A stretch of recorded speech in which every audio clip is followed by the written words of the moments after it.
J'étais à 3 rue du restaurant quand j'ai réalisé que mon téléphone portable n'était pas dans ma poche. Mon cœur s'est emballé, non pas à cause de la perte de l'appareil en soi, mais parce que sur ce téléphone se trouvaient tous les mots de passe de mes comptes bancaires, des documents numérisés, l'accès à des investissements qui se chiffraient en millions d'euros. À 68 ans, je ne comprends peut-être pas toutes les technologies modernes, mais j'ai appris qu'un smartphone, entre de mauvaises mains, peut détruire toute une vie. J'ai immédiatement fait demi-tour et je suis retourné au restaurant Le Bistrot des Lumières, où quelques minutes auparavant j'avais dîné avec ma famille lors d'une célébration qui aurait dû être joyeuse, mais qui m'avait laissé un goût amer dans la bouche que je n'arrivais pas à identifier. Quand je suis arrivé, j'ai trouvé la porte verrouillée, les lumières encore allumées, et à travers la vitre, j'ai vu la serveuse qui nous avait servi, une jeune femme aux cheveux noirs et aux yeux perçants, tenant mon portable et faisant un geste urgent pour que je frappe à la porte. J'ai frappé à la vitre et elle a couru pour ouvrir, regardant nerveusement autour d'elle, avant de me tirer à l'intérieur et de verrouiller la porte à nouveau. Son badge indiquait « Camille ». Et ses mains tremblaient tandis qu'elle tenait mon téléphone comme s'il s'agissait d'une bombe sur le point d'exploser. « Monsieur Henry, » dit-elle, sa voix basse et urgente. « Je dois vous montrer quelque chose. Mais d'abord, vous devez me promettre que vous n'allez pas vous évanouir. Vous devez promettre que vous resterez fort, parce que ce que je vais vous montrer va changer votre vie complètement. » Mon estomac s'est retourné. « De quoi parlez-vous ? Qu'est-ce qui s'est passé ?» Elle a pointé vers le coin de la salle, où une caméra de sécurité était positionnée. Une caméra qui avait une vue parfaite de la table où ma famille et moi avions dîné. Je travaille ici depuis 6 mois. Une partie de ma formation a consisté à apprendre le système de sécurité pour les cas d'urgence. Et aujourd'hui, j'ai vu quelque chose que vous devez savoir. Mais avant de continuer, je voudrais vous faire une invitation très spéciale. Abonnez-vous à la chaîne Les Conseils de Papy et laissez votre like. Cela m'aide à voir que vous me soutenez et que vous aimez mes histoires. Et commentez en dessous de quelle ville vous regardez. Maintenant, continuons. Camille, vous me faites peur. Qu'avez-vous vu ? Elle m'a guidé vers le petit bureau à l'arrière du restaurant où il y avait un ordinateur montrant plusieurs écrans de caméras de sécurité. Ses doigts ont volé sur le clavier, rembobinant l'enregistrement jusqu'au moment où je m'étais levé de table pour aller aux toilettes, laissant mon fils Thomas avec sa femme Sophie et mon petit-fils Julien avec sa fiancée Chloé, discutant joyeusement. Ou c'est ce que je pensais. « Regardez !» a-t-elle chuchoté, augmentant le volume de l'audio. La caméra avait un microphone et a capturé absolument tout. Ce que j'ai vu sur l'écran a fait glacer mon sang dans mes veines. Au moment où j'ai disparu de leur vue, les expressions joyeuses se sont évaporées comme de la brume sous le soleil.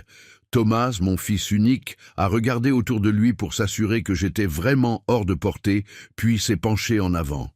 Sa voix, basse, mais claire dans l'audio, « Il faut accélérer ça ». Il commence à poser des questions sur les investissements. Hier, il m'a demandé pourquoi le compte joint avait des mouvements étranges. Sophie, ma belle-fille, celle que j'avais accueillie dans la famille comme ma propre fille, a répondu « Combien de temps avant qu'on obtienne la déclaration d'incapacité mentale ?» Julien, mon petit-fils, l'enfant que j'avais bercé dans mes bras, que j'avais vu grandir, a ajouté « Le docteur Mercier a dit qu'on peut avoir les documents prêts dans 2 semaines. Il suffit qu'il signe lors d'une des consultations de routine. Il dira que c'est juste un check-up standard. » J'ai senti mes jambes faiblir.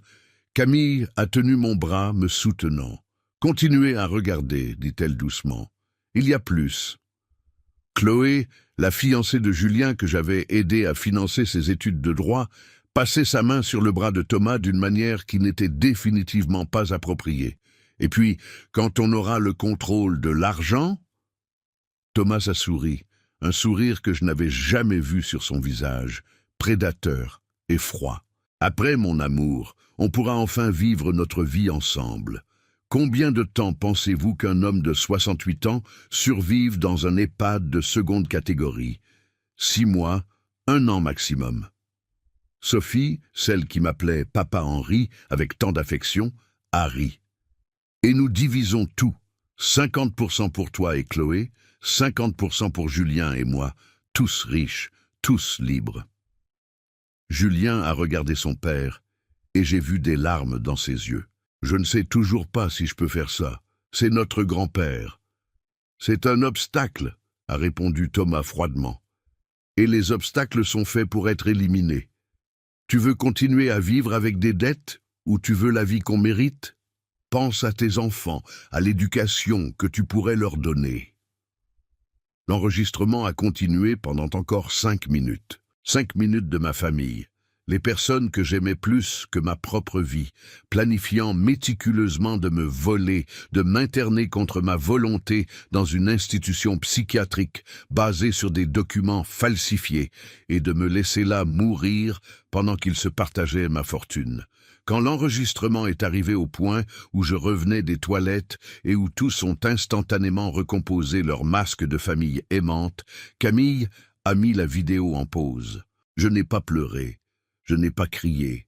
Je suis juste resté là, regardant l'écran figé, voyant les visages des personnes que j'avais élevées, aimées, pour qui j'avais tout sacrifié, planifiant ma destruction avec la même désinvolture qu'ils discuteraient du menu du dîner. Comment saviez-vous? Ma voix est sortie plus ferme que je ne l'espérais. Comment saviez-vous que j'avais besoin de voir ça?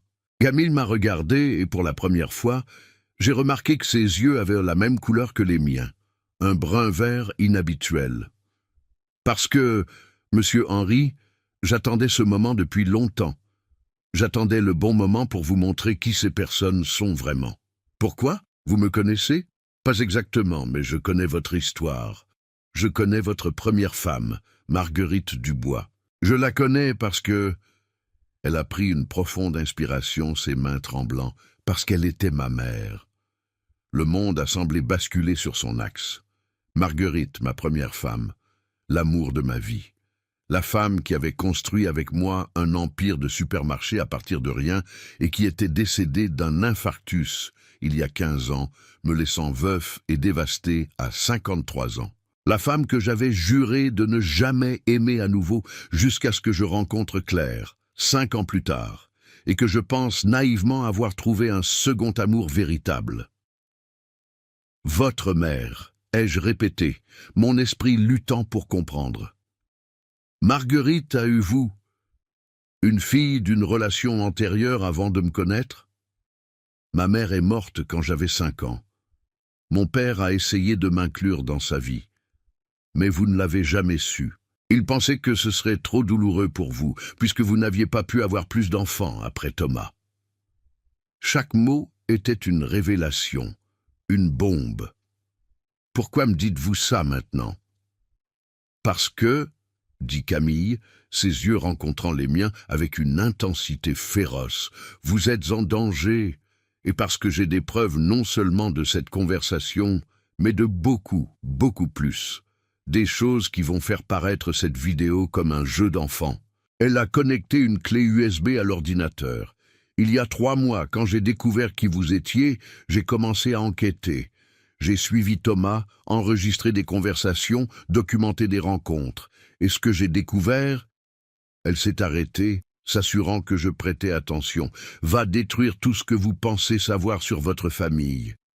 Montrez-moi, ai-je dit. Ma voix maintenant dure comme de l'acier.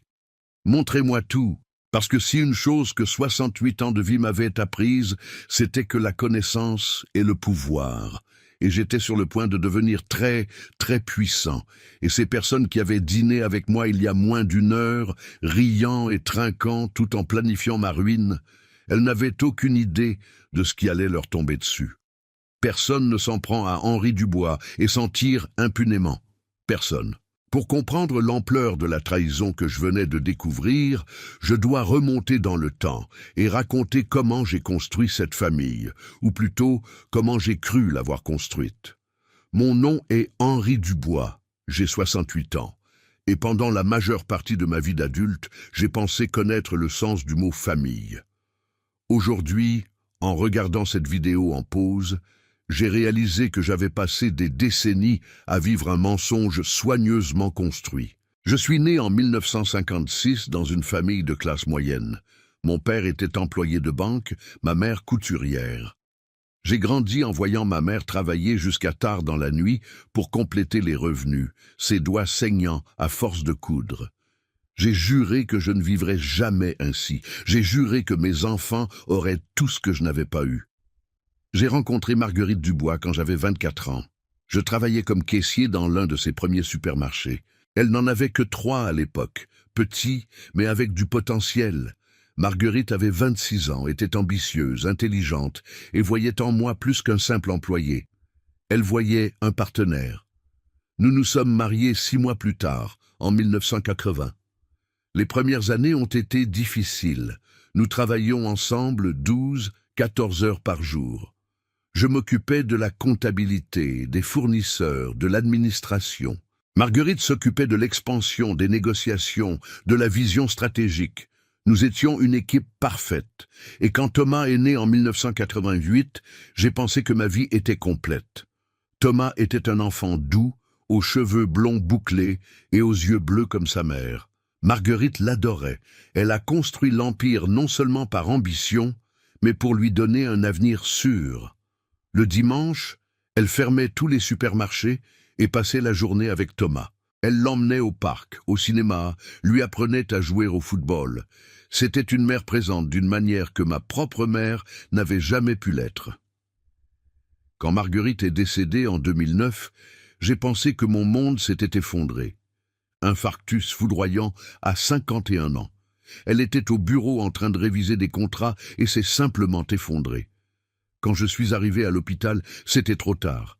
Elle était partie sans un dernier mot, sans un adieu. La fortune qu'elle a laissée était considérable. La chaîne de supermarchés avait grandi pour atteindre 23 magasins, des propriétés, des investissements. Elle était estimée à environ 15 millions d'euros à l'époque. Mais ce qui m'a le plus choqué, c'est de découvrir lors de la lecture du testament que tout était à mon nom, absolument tout. Marguerite a toujours dit que vous étiez le cerveau derrière son succès, m'a expliqué l'avocat. Elle voulait garantir que vous ne dépendiez jamais de personne. Votre fils recevra sa part quand vous le déciderez ou quand vous décéderez, mais tant que vous êtes en vie, vous contrôlez tout.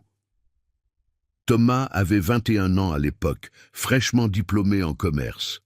J'ai pensé qu'il serait heureux que son père soit financièrement sécurisé. Je me suis trompé. « Papa, ce n'est pas juste », a dit Thomas ce soir-là, après l'enterrement. « Maman a construit ça pour nous aussi. Pourquoi tout est à ton nom?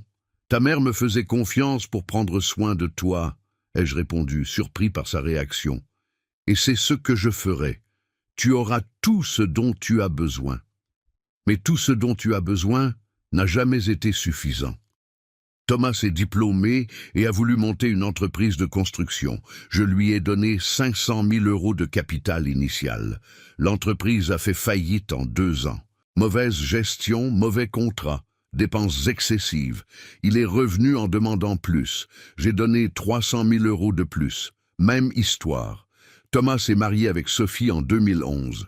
Je leur ai acheté un appartement de 205 m² dans le meilleur arrondissement de Paris comme cadeau de mariage. 2 ans plus tard, il voulait une maison plus grande. Je l'ai acheté. Ensuite, il voulait changer de voiture. Je l'ai acheté. Les écoles privées très chères pour mon petit-fils Julien. J'ai payé. Et à travers tout cela, je pensais être un bon père, un père généreux qui garantissait que son fils ne connaîtrait jamais les difficultés qu'il avait connues. Claire est entrée dans ma vie en 2014, 5 ans après la mort de Marguerite. J'avais 58 ans et j'avais abandonné l'idée de romance. Mais Claire était charmante, attentionnée, seulement 3 ans plus jeune que moi. Elle disait toutes les bonnes choses, que j'étais beau, intelligent, que je méritais d'être heureux à nouveau, que Marguerite aurait voulu que j'aille de l'avant. J'ai rencontré Claire lors d'un événement caritatif que j'ai organisé. Elle était architecte d'intérieur, disait-elle, avec succès, avec un portfolio impressionnant. J'ai découvert bien plus tard que son succès était fabriqué, que ses projets étaient minoritaires dans de plus grandes firmes, qu'elle était en faillite et désespérée. Mais à cette époque, j'étais seul. Thomas avait sa propre famille. Les nuits seules dans la grande maison étaient étouffantes. Claire a comblé ce vide, ou j'ai permis qu'elle le comble. Nous nous sommes mariés après 2 ans de relation. Une cérémonie petite, seulement la famille proche. Thomas était visiblement mécontent du mariage. « Papa, tu connais à peine cette femme ?» a-t-il chuchoté pendant que je me préparais. « Et si elle veut juste ton argent ?» Claire a sa propre carrière, ai-je répondu sur la défensive. Elle n'a pas besoin de mon argent. Comme je me trompais. Après le mariage, les choses ont commencé à changer subtilement. Claire suggérait des investissements. « Je connais des gens, Henri.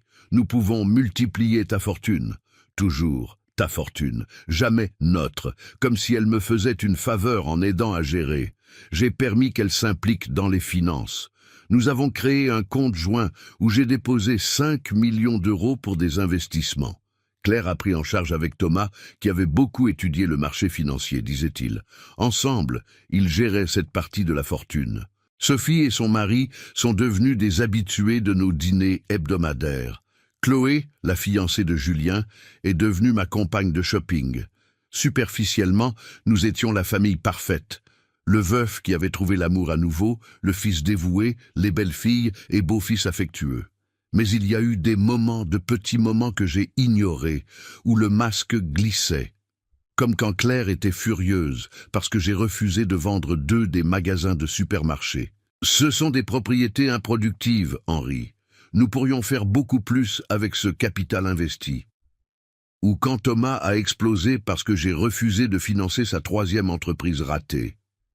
Tu ne me fais pas confiance. Tu ne m'as jamais fait confiance.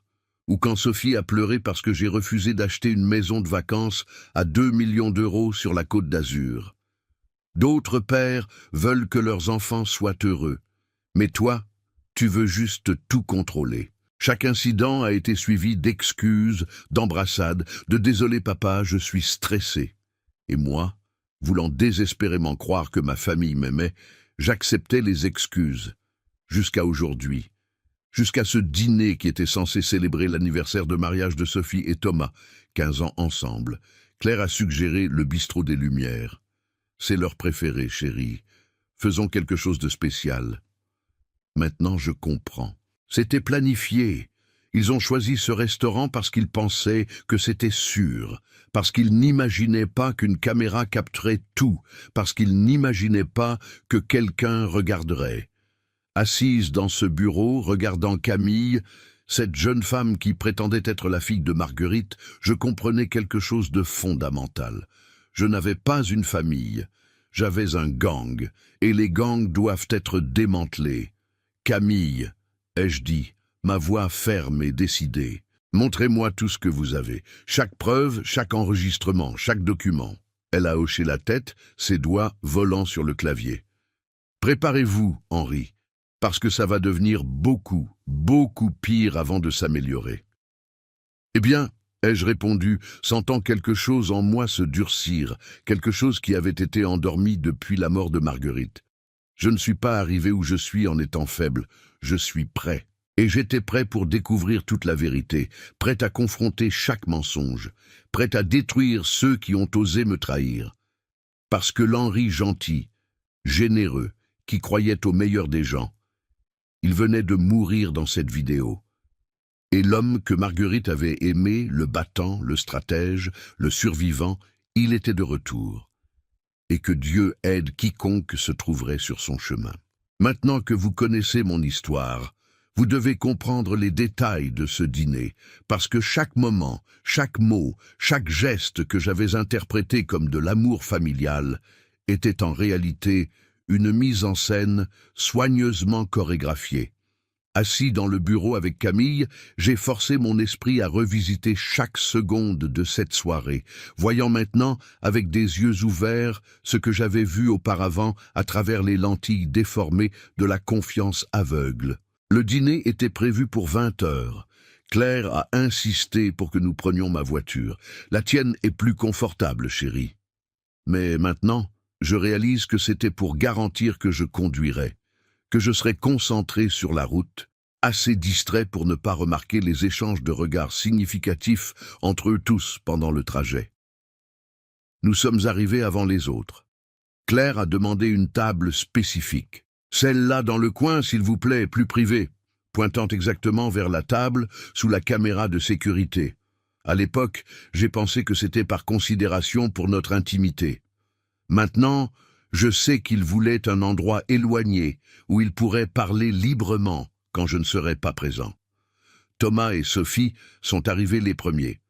Mon fils était élégant dans son costume sur mesure que je lui avais acheté le mois précédent. 2000 € dans une boutique de luxe.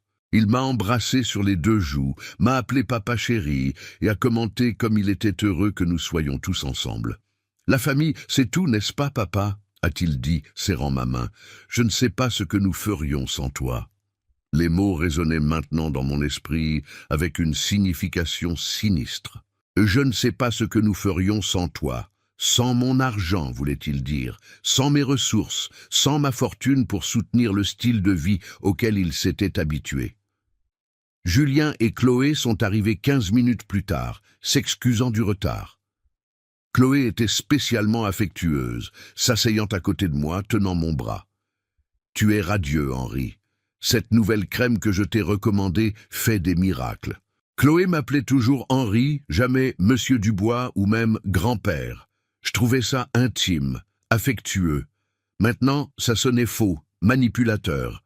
Elle avait 28 ans, était belle d'une manière calculée, cheveux blonds décolorés, ongles longs et rouges, vêtements toujours un peu trop serrés.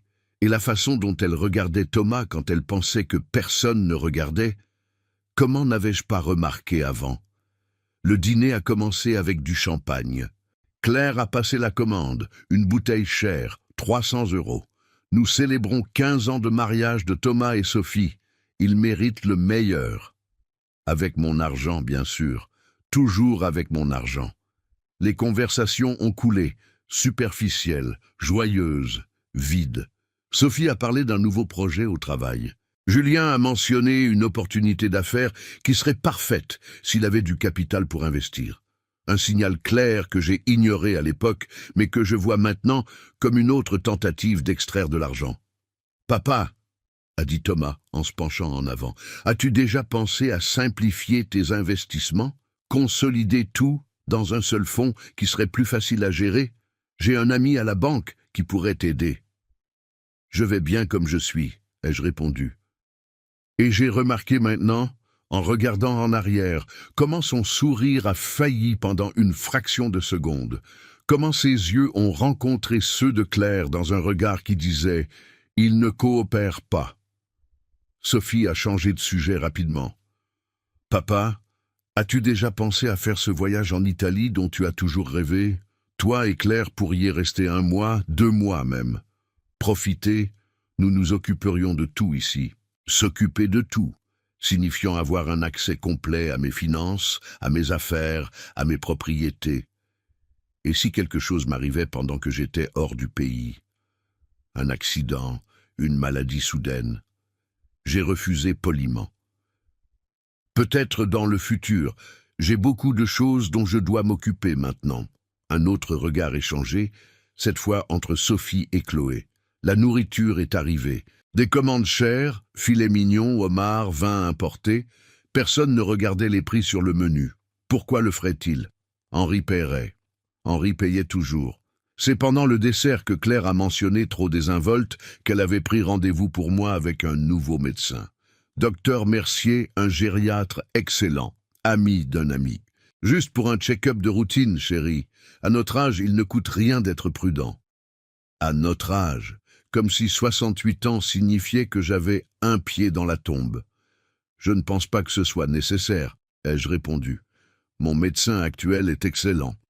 Mais docteur Mercier est spécialiste en question de mémoire, de cognition, ces choses-là. Claire a souri, mais ses yeux étaient froids. Tu as été tellement distrait dernièrement, chérie.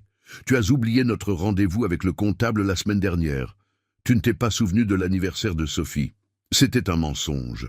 Je n'avais rien oublié, mais tous autour de la table ont hoché la tête, renforçant le récit. C'est vrai, papa, a dit Thomas, sa voix pleine de fausses préoccupations. J'ai remarqué aussi, l'autre jour, tu m'as appelé et tu ne te souvenais pas qu'on avait déjà parlé le matin. Ça ne s'était jamais produit.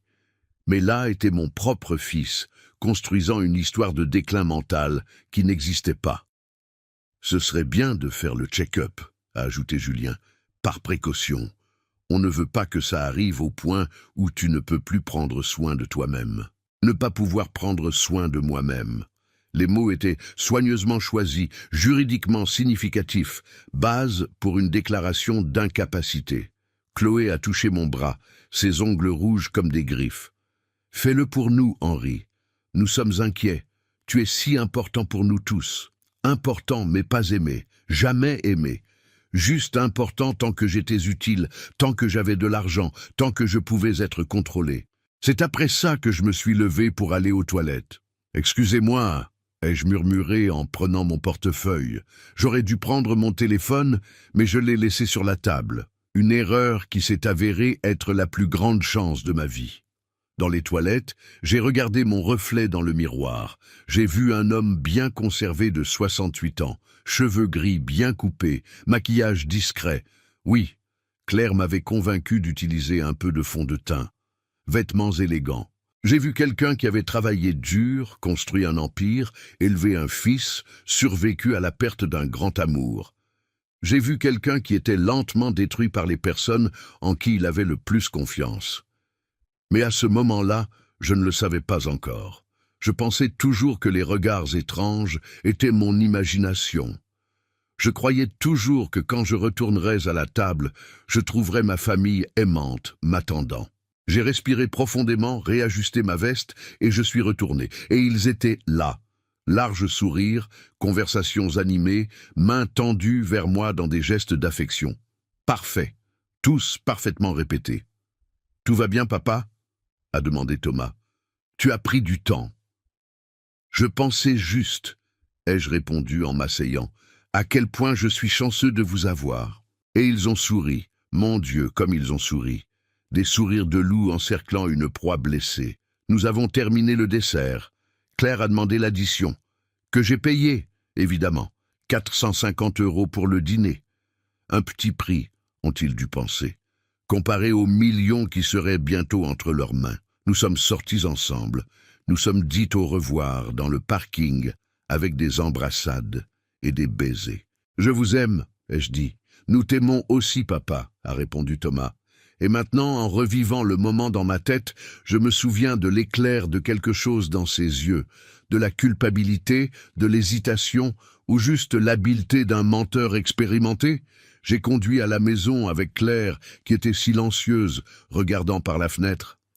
« C'était une bonne soirée », a-t-elle dit finalement. « C'était, ai-je convenu, sans savoir que dans quelques minutes, je découvrirais que ça avait été la pire soirée de ma vie. Parce que c'est quand j'ai garé dans le garage et cherché mon téléphone que j'ai réalisé que je l'avais laissé derrière. Et c'est quand je suis retourné que Camille m'attendait avec la vérité. Camille a appuyé sur lecture à nouveau, et cette fois, nous avons regardé l'enregistrement complet du début à la fin, sans interruption. Chaque seconde était un coup de poignard, chaque mot une trahison renouvelée, mais je me suis forcé à tout regarder, à graver chaque détail dans ma mémoire, parce que je savais que j'aurais besoin de cette colère, de cette douleur transformée en carburant pour ce qui allait suivre. La vidéo commençait 5 minutes avant que je me lève pour aller aux toilettes. À ce moment-là, tous maintenaient encore leur masque. Claire racontait une blague. Thomas riait trop fort. Chloé touchait mon bras avec une fausse intimité, mais il y avait une tension visible, comme des acteurs attendant anxieusement la fin d'une scène difficile.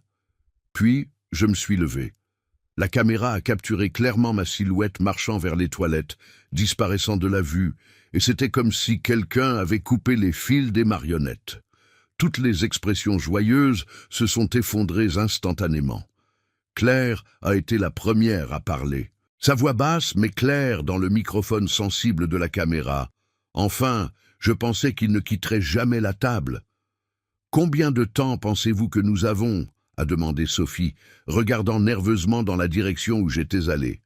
5 minutes, peut-être 10 s'il retouche son maquillage, a répondu Chloé. Et puis elle a fait quelque chose qui m'a rendu nauséeux. Elle a glissé sa main sous la table et l'a clairement placée sur la cuisse de Thomas. Il ne s'est pas écarté, il a juste souri. « Je dois parler au docteur Mercier demain », a dit Thomas, revenant au sujet comme si la main de la fiancée de mon petit-fils sur sa jambe était la chose la plus naturelle du monde. Il a garanti que les documents seront parfaits. Rapport médical attestant d'une incapacité cognitive progressive, recommandation de tutelle immédiate. « Et s'il refuse d'aller à la consultation ?» a demandé Julien, buvant le vin cher que j'avais payé. « Il ne refusera pas. Nous allons faire en sorte que ça paraisse routinier. À 68 ans, c'est normal de faire ce type d'évaluation, et le docteur Mercier est convaincant. Il a déjà fait ça avant. » Mon sang a glacé. Il a déjà fait ça avant. Combien d'autres personnes avaient été victimes de ce médecin corrompu? Combien de familles avaient volé leurs proches en utilisant des rapports falsifiés? Thomas, qui jusque-là était resté silencieux, regardant son assiette, a finalement parlé. « Je ne sais toujours pas si je peux faire ça. C'est mon père. Il m'a élevé. Il m'a tout donné. » « Exactement, » a rétorqué Julien, sa voix dure. « Il t'a tout donné, mais il aurait pu donner plus. Il aurait pu diviser la fortune de grand-mère également quand elle est morte. Mais non, il a voulu tout contrôler. Eh bien, maintenant, on prend le contrôle. Thomas !» Claire s'est penchée en avant, sa voix prenant un ton presque hypnotique. « Pense à ton avenir. Tu es dans une bonne situation, mais pas la meilleure. Tu pourrais avoir tellement plus. Mais ton père dit non à tout ce que tu demandes qui dépasse le raisonnable. » Raisonnable. J'avais payé pour un appartement, une maison, des voitures, des écoles très chères, des vêtements de marque, des voyages, mais ce n'était jamais suffisant. Jamais. Et en plus, a ajouté Chloé, sa voix douce comme du miel empoisonné, ce n'est pas comme si nous allions lui faire du mal. Il ira dans un établissement de soins. Il sera bien traité. Pendant 6 mois, a dit Sophie, et tous se sont tournés pour la regarder. Elle a haussé les épaules. J'ai fait des recherches. Les hommes de son âge dans des établissements psychiatriques, même les bons, survivent rarement plus de 6 mois à 1 an. Le choc du changement, les médicaments lourds, le déclin naturel, c'est statistique. Statistique. Ils planifiaient ma mort avec la même froideur qu'ils discuteraient de la météo. Et puis nous divisons tout, a dit Claire, regardant autour de la table. 50% pour moi et Chloé, 50% pour Thomas, Julien et Sophie. « Attends !» a interrompu Thomas. « Pourquoi 50% pour vous deux et seulement 50% à partager entre nous 3 ? Pourquoi ?» a répondu Chloé, et pour la première fois, sa voix a perdu toute la douceur feinte, devenant tranchante comme du verre. « Nous assumons le plus grand risque. Claire, en tant qu'épouse, doit signer les documents d'internement. Je dois garder Henri calme et confiant. Vous n'avez qu'à rester silencieux et soutenir. Et pourquoi ?» a ajouté Claire. « J'ai déjà mis 5 millions de ce fonds d'investissement dans un compte offshore qu'Henri ne sait pas qu'il existe. 5 millions qui seront difficiles à tracer après qu'il soit déclaré incompétent. Donc, techniquement, vous prenez 50% de 10 millions, pas de 15. » J'ai senti comme si j'avais reçu un coup de poing dans l'estomac. 5 millions. Elle avait volé 5 millions et je ne l'avais pas remarqué parce que je lui faisais confiance. Parce que quand elle disait « Je gère les investissements, chérie », je la croyais. Thomas et Sophie ont échangé des regards. « Ça change les choses », a dit Thomas lentement. « Ça change », a acquiescé Sophie. Et puis, à mon horreur absolue, elle a redressé les épaules et a dit « D'accord, on le fait, mais je veux des garanties écrites sur la division. »« Bien sûr », a souri Claire. « J'ai déjà préparé un contrat. Nous signons tous après qu'il soit interné, pas de surprise. »« Et alors ?» a demandé Julien. « Quand a lieu la consultation avec le docteur Mercier ? » « Mardi prochain. Il fera l'évaluation et mettra le rapport immédiatement. Mercredi, nous déposons la demande de tutelle d'urgence. Avec les bons documents et un juge ami, c'est déjà arrangé. Nous avons l'approbation jeudi.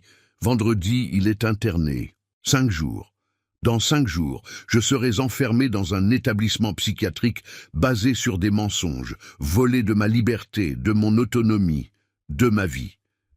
Et s'il se bat, a demandé Thomas, sa voix petite. S'il résiste, appelle des avocats?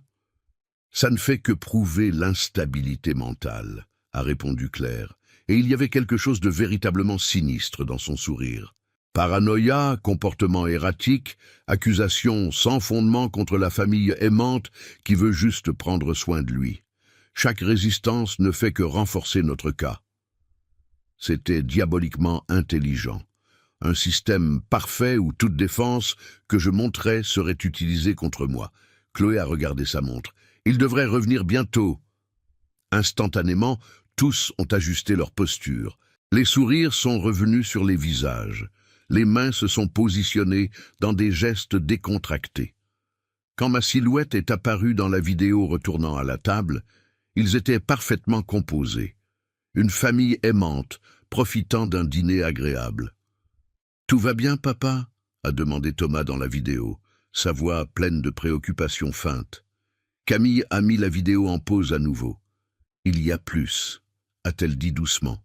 « Beaucoup plus. Mais vous avez besoin d'un moment avant de continuer ?» Je l'ai regardée, cette jeune femme qui prétendait être la fille de Marguerite, qui m'avait montré la vérité qui détruirait ma vie. « Non !» ai-je répondu, ma voix ferme. « Continuez. Je veux tout voir. » Elle a cliqué sur un autre dossier. Ceci date d'il y a 3 semaines. J'ai réussi à enregistrer quand il dînait ici sans vous. C'est là que j'ai découvert le plan complet. La nouvelle vidéo montrait Claire et Chloé assises à une table différente, dans un coin encore plus isolé. Il n'y avait aucune prétention entre elles maintenant. Claire avait le bras autour d'elle, et Chloé était pratiquement assise sur ses genoux. « Quand vas-tu le quitter ?» demandait Chloé, passant ses doigts dans les cheveux de Claire. « Après qu'on ait l'argent. Pas avant. Si je demande le divorce maintenant, il garde tout. Mais s'il est déclaré incompétent d'abord et que je suis la tutrice légale, je contrôle tout. Là, je peux faire ce que je veux. » « Et Thomas ne suspecte rien à propos de nous ?» Claire a ri. « Thomas est un idiot. Il ne pense qu'à l'argent. Tant qu'il pense qu'il va devenir riche, il ne questionne rien. Et Julien ? Julien a trop de conscience. C'est le maillon faible, mais sa cupidité est plus grande que sa culpabilité. Il suivra. » Chloé a embrassé le cou de Claire. « Je n'arrive pas à croire que dans quelques semaines nous serons libres. Libres et riches. Tu vaux l'attente, » a murmuré Claire, l'embrassant profondément d'une manière qui laissait clair que ce n'était pas une liaison récente. Camille a mis en pause à nouveau. J'ai des preuves d'au moins 18 mois de liaison entre elles. Dîner, hôtel, voyages qu'elles ont faits pendant que vous pensiez que Claire était à des conférences de travail. 18 mois. 1 an et demi d'être trahi, non seulement financièrement, mais sentimentalement, avec la fiancée de mon petit-fils, sous mon propre toit.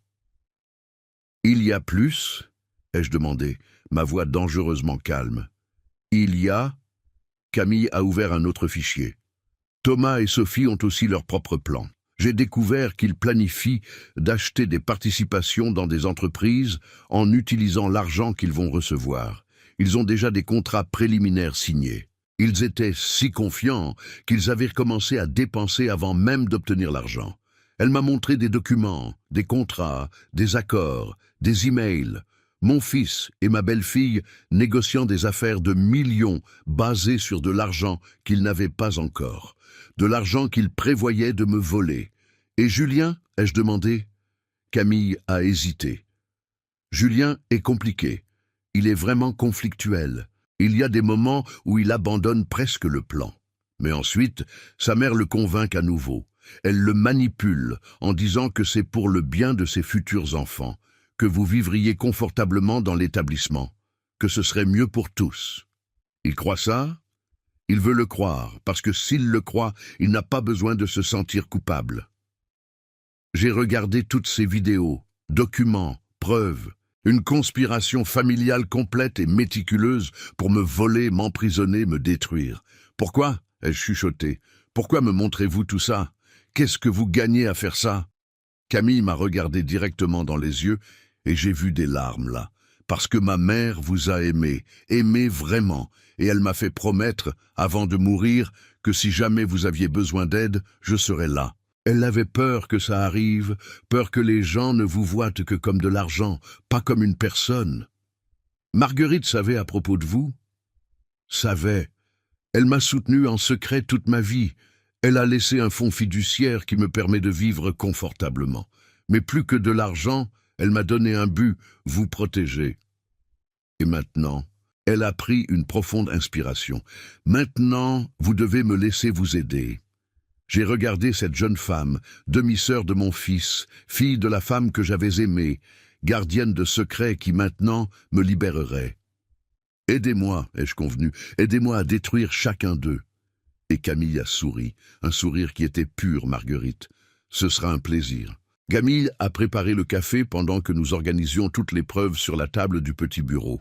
Il était 2 heures du matin. Le restaurant était vide et silencieux, sauf nous deux, et je sentais comme si j'avais vieilli de 10 ans dans les dernières heures. Mais avec la fatigue venait quelque chose de plus, une clarté aiguisée, une détermination froide que je n'avais pas ressentie depuis les jours où j'avais construit l'empire de supermarchés aux côtés de Marguerite. Organisons chronologiquement, a dit Camille, ouvrant un cahier. Vous devez comprendre non seulement ce qu'ils planifient, mais comment ils en sont arrivés là. La conspiration n'a pas commencé hier. Elle a posé sur la table une pile de documents bancaires. Ceci a commencé il y a 3 ans, peu après votre mariage avec Claire. Regardez ces transactions. J'ai examiné les papiers. C'étaient des relevés de comptes que je reconnaissais, des investissements que Claire m'avait convaincu de faire. Le fonds d'action qu'elle gère, ai-je murmuré. J'y ai mis 5 millions initialement. Oui, et regardez ici. Camille a pointé vers une série de transferts. Dans les 6 premiers mois, tout semblait légitime, investissements normaux, petits profits. Mais ensuite ont commencé les transferts vers des comptes offshore. D'abord petits, 50 000 ici, 100 000 là, des montants qui ne lèveraient pas immédiatement des drapeaux rouges. J'ai suivi la trace avec mon doigt, voyant mon argent disparaître lentement. Au total, 4,8 millions d'euros sur 3 ans. Elle a été méticuleuse, patiente, un vrai prédateur à long terme. J'ai senti la bile monter dans ma gorge. Presque 5 millions volés juste sous mon nez. Et Thomas était impliqué depuis le début? Non, Thomas est entré il y a environ 18 mois. Coïncidence, à la même époque que la liaison entre Claire et Chloé a commencé. Camille a posé un autre ensemble de photos sur la table. Des images de Claire et Chloé entrant et sortant d'hôtels, de restaurants, même un voyage à Barcelone que Claire disait être pour une conférence d'architecture d'intérieur. Chloé a-t-elle séduit Claire ou était-ce l'inverse? Difficile à dire, mais j'ai ceci. Camille a reproduit un audio sur l'ordinateur portable. La qualité était raisonnable, clairement enregistrée dans un environnement public, mais les voix étaient distinguables. C'était Chloé et une amie conversant dans un café. La date sur le fichier disait que ça avait été enregistré il y a 1 an. « Tu ne ressens pas de culpabilité ?» demandait l'amie. « Trahir ton fiancé avec sa belle-mère ?» Chloé a ri, un rire froid, calculé. « De la culpabilité? Pourquoi? Julien est un raté. Il a déjà perdu 3 affaires que le grand-père riche a financées. Claire, par contre, est intelligente, a des plans. Et quand nous aurons tout cet argent, Julien aura ses miettes pendant que Claire et moi vivrons la vie que nous méritons. Et s'ils découvrent, ils ne découvriront pas. Henri est naïf, fait confiance à tout le monde. Julien est trop bête pour connecter les points. Et même s'il soupçonne, il sera trop tard. Une fois qu'il sera interné, l'argent sera sous le contrôle de Claire en tant que tutrice légale. Game over. L'enregistrement a continué avec plus de détails sur le plan. Comment Claire avait rencontré le docteur Mercier à travers des contacts dans le marché noir médical. Comment ils avaient choisi un établissement psychiatrique privé qui posait peu de questions si vous payez suffisamment. Comment ils avaient calculé que je ne survivrais pas plus de 6 mois à 1 an sous médication lourde et isolement. Quand l'audio s'est terminé, mes mains tremblaient de colère. Comment avez-vous obtenu ça? Chloé est imprudente quand elle pense qu'elle est en sécurité. Elle aime se vanter. Et moi, eh bien, j'ai mes méthodes. Camille n'a pas élaboré et je n'ai pas insisté. Avant de continuer, dites-moi dans les commentaires ce que vous pensez de cette histoire jusqu'à présent et ce que vous feriez à leur place. Ne quittez pas la vidéo parce que ce qui vient ensuite va vous donner des frissons. Et Thomas, ai-je demandé, revenant au sujet qui me faisait le plus mal. Mon fils, qu'avez-vous découvert sur lui? Camille a soupiré, son expression s'adoucissant. Thomas est compliqué. Il n'est pas mauvais comme les autres. Il est faible. Elle m'a montré une série de messages textes échangés entre Thomas et un ami. Des messages que Camille avait réussi à accéder à travers des méthodes que j'ai préféré ne pas questionner. Thomas, je ne sais pas si je peux faire ça, c'est mon père. Ami, mais tu as dit toi-même qu'il contrôle tout, qu'il ne te laisse jamais être indépendant. Thomas, il nous donne beaucoup, mais toujours avec des conditions, toujours besoin d'approuver tout, c'est étouffant. Ami, alors peut-être que c'est mieux ainsi. Des professionnels s'occupant de lui, toi avec des ressources pour vivre ta vie. Thomas, Sophie dit la même chose. Elle dit que je suis sentimental, qu'à la fin c'est mieux pour tous, lui inclus. Ami, elle a raison. Tu mérites d'être heureux, Thomas. Thomas, je voudrais juste qu'il y ait une autre façon. J'ai lu les messages avec le cœur brisé. Thomas savait que c'était mal. Il le savait, mais il se permettait d'être convaincu, rationalisant la trahison comme de la libération. Il y a plus de conversations comme ça? Beaucoup, a dit Camille doucement. Thomas vacillant, Sophie le poussant. Elle est très manipulatrice. Elle utilise l'avenir comme levier. Pense aux opportunités qu'ils auront. Tu veux qu'ils grandissent sous le contrôle du grand-père ou libre, et ils cèdent, toujours.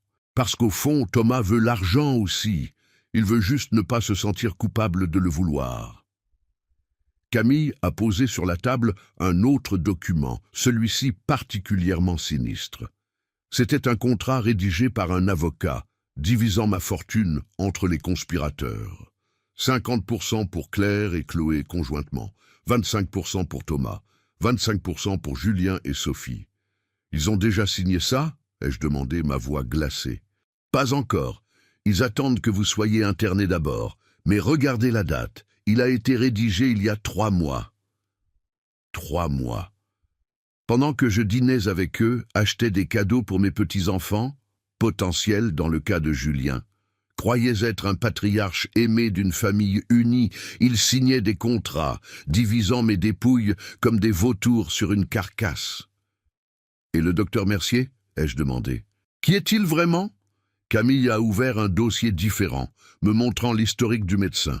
Gérard Mercier, 64 ans, diplômé en médecine, il y a 38 ans, spécialisation en psychiatrie gériatrique.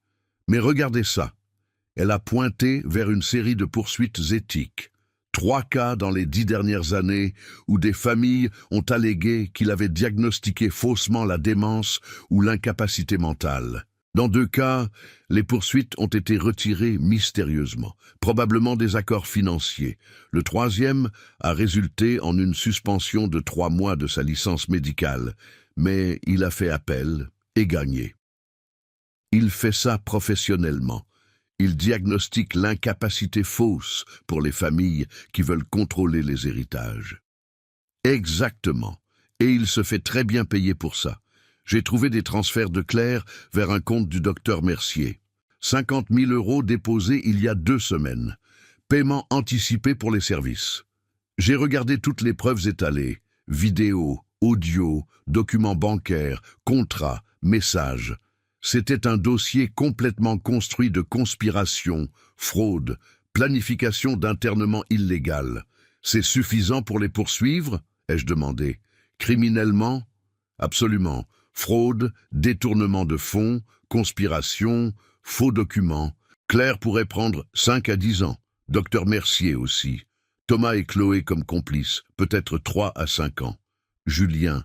Ça dépend de comment un procureur voit son niveau d'implication. Et civilement? Vous récupérez tout ce qui a été volé. plus des dommages. Vous annulez le mariage avec Claire pour fraude. Vous les déshéritez tous, les laissez sans rien. Sans rien? L'ironie était délicieuse. Ils planifiaient de me laisser sans rien, sans liberté, sans dignité, sans vie. Et maintenant, je pouvais faire la même chose avec eux. Mais quelque chose me dérangeait. Camille, pourquoi avez-vous fait tout ça? Ce n'est pas juste une promesse à ma femme décédée. Il y a quelque chose de plus. Elle est restée silencieuse pendant un long moment, regardant ses propres mains. Parce que j'ai eu une famille aussi, une famille qui m'a utilisé, manipulé, a essayé de contrôler mon héritage de Marguerite. J'ai réussi à m'échapper, mais ça a coûté des années de bataille légale, de thérapie, de reconstruction de ma vie. Et quand j'ai découvert que vous, l'homme que ma mère a aimé plus que tout, passiez par la même chose, je ne pouvais pas rester les bras croisés. Vous détestiez mon existence. J'étais le mari qui avait remplacé votre père. Non? Camille a secoué la tête. Mon père est mort quand j'avais 7 ans. Et ma mère m'a raconté, avant de mourir, que vous étiez le seul amour véritable de sa vie, qu'elle était reconnaissante pour chaque jour qu'elle a eu avec vous. Comment pourrais-je détester ça? Des larmes ont brûlé mes yeux, les premières que je versais depuis que j'avais vu cette terrible vidéo. Marguerite a parlé de vous dans les derniers jours à l'hôpital, quand elle savait qu'elle allait mourir. Elle m'a fait promettre de prendre soin de vous de loin, de garantir que rien de mal ne vous arrive. Et j'ai échoué. Sa voix s'est brisée. Pendant 3 ans, ils vous ont volé et je ne l'ai pas remarqué. J'ai seulement découvert le plan il y a 2 mois, quand Claire et Chloé ont dîné ici et que je les ai entendus parler. Depuis, je collecte des preuves. Vous n'avez pas échoué. Vous m'avez sauvé. Camille a essuyé ses yeux. Alors, que faisons-nous maintenant? Vous allez à la police? J'ai réfléchi soigneusement. La police signifierait la justice légale, mais aussi l'exposition publique, le scandale, de longues batailles judiciaires.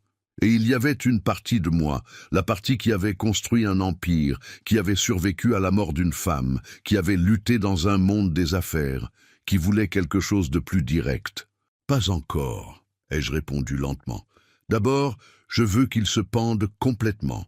Je veux des preuves de tentative réelle, pas seulement de planification. Et je veux faire ça d'une manière qui garantit qu'ils ne pourront jamais, jamais essayer quelque chose comme ça avec quelqu'un d'autre. Camille a souri. Un sourire qui m'a tellement rappelé Marguerite que mon cœur a fait mal. Vous avez un plan? Je suis en train d'en former un, mais j'aurai besoin de vous, de votre aide. N'importe quoi. J'ai regardé l'horloge, 2h45 du matin. Dans quelques heures, ma famille, mes conspirateurs, se réveilleraient en pensant qu'ils s'en étaient tirés à nouveau, que leurs victimes stupides ne soupçonnaient toujours rien. Mais ils avaient tort, parce que l'Henri gentil était mort à cette table de dîner. Et l'homme qui allait les détruire ne faisait que commencer. Camille a préparé plus de café et j'ai réalisé que la nuit s'était transformée en aube.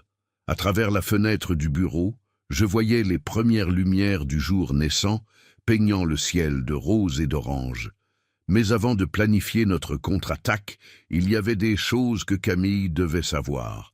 Des choses sur moi, sur ma fortune, sur pourquoi exactement ma famille était si désespérée de mettre la main sur l'argent. « Vous savez combien j'ai vraiment ?» ai-je demandé. Camille a secoué la tête. Claire et les autres pensent que c'est 15 millions. C'est le chiffre qu'ils mentionnent toujours quand ils parlent de l'héritage de Marguerite. Et ce n'est pas? J'ai souri amèrement. Quand Marguerite est morte en 2009, la fortune était de 15 millions. Oui, mais je ne suis pas juste le veuf qui a hérité de l'argent et qui est resté assis à compter des pièces pendant les 15 dernières années. J'ai continué à travailler, à développer, à investir. J'ai pris mon téléphone que Camille avait soigneusement gardé et j'ai ouvert l'application de la banque. Je lui ai montré les chiffres. Ses yeux se sont écarquillés. 38 millions. 38,6 pour être exact. J'ai vendu 12 des magasins de supermarchés à une grande chaîne pour un excellent prix.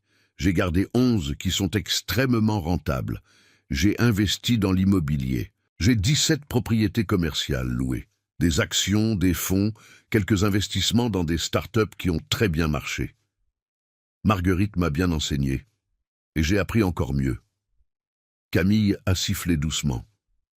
Alors ils ne savent même pas pourquoi ils se battent vraiment. Non, parce que j'ai été prudent. Claire gère ce fonds de 5 millions, ou gérait avant de le voler. Elle voit les comptes des magasins que j'ai encore. Elle pense qu'elle sait tout. Mais la plus grande partie de ma richesse est dans des investissements que je garde privés, gérés par un conseiller financier que j'ai rencontré à travers Marguerite et qui est absolument discret. Ils vont le découvrir quand ils essaieront de prendre le contrôle en tant que tuteur. Exactement. Et là, la cupidité deviendra encore plus laide. J'ai pris une gorgée de café, me souvenant. Mais je n'ai pas commencé riche, Camille. Vous connaissez mon histoire? Seulement les bases. Que vous vous êtes marié jeune avec ma mère et que vous avez construit l'entreprise ensemble. Alors j'ai raconté grandir dans une famille pauvre. Mon père employé de banque de niveau moyen qui n'a jamais été promu. Ma mère cousant jusqu'à ce que ses doigts saignent. J'ai raconté rencontrer Marguerite quand elle avait seulement 3 petits magasins et de grands rêves. Votre mère était une visionnaire, mais c'est moi qui faisais fonctionner les chiffres. Je négociais avec les fournisseurs, trouvais des moyens de réduire les coûts sans sacrifier la qualité, gérais le flux de trésorerie. Pendant que Marguerite rêvait grand, je construisais la fondation qui rendait ses rêves possibles. Vous étiez de vrais partenaires. Nous l'étions, en tout. Et quand Thomas est né, nous avons travaillé encore plus dur. Nous voulions lui donner tout ce que nous n'avions pas eu. J'ai fait une pause, les souvenirs faisant mal comme de vieilles blessures rouvertes. Nous avons essayé d'avoir plus d'enfants après Thomas. 3 grossesses qui se sont terminées en fausse couche. La dernière a presque me tué, je veux dire Marguerite. Le médecin a dit qu'elle ne pouvait plus essayer sans risque sérieux pour sa vie. Ma mère ne l'a jamais mentionné. Parce que c'était douloureux pour elle aussi. Elle voulait une grande famille, mais a accepté. Nous nous sommes concentrés sur Thomas, sur l'entreprise, l'un sur l'autre. J'ai regardé Camille, vraiment en la voyant pour la première fois, les yeux de Marguerite, la forme de son visage, mais avec des traits qui devaient venir du père que je n'avais jamais connu. Si j'avais su à propos de vous, ça n'aurait fait aucune différence. Ma mère a fait ce qu'elle pensait être le mieux, a dit Camille, doucement. Elle m'a soutenu financièrement, visité quand elle pouvait. Elle n'était pas une mère présente, mais c'était une mère qui se souciait. Elle vous aimait. Elle m'aimait, mais elle vous aimait plus. Et c'est bien, parce que l'amour qu'elle avait pour vous était le genre sur lequel on écrit des histoires. Pures, vraies, sans agenda caché. Différent de Claire.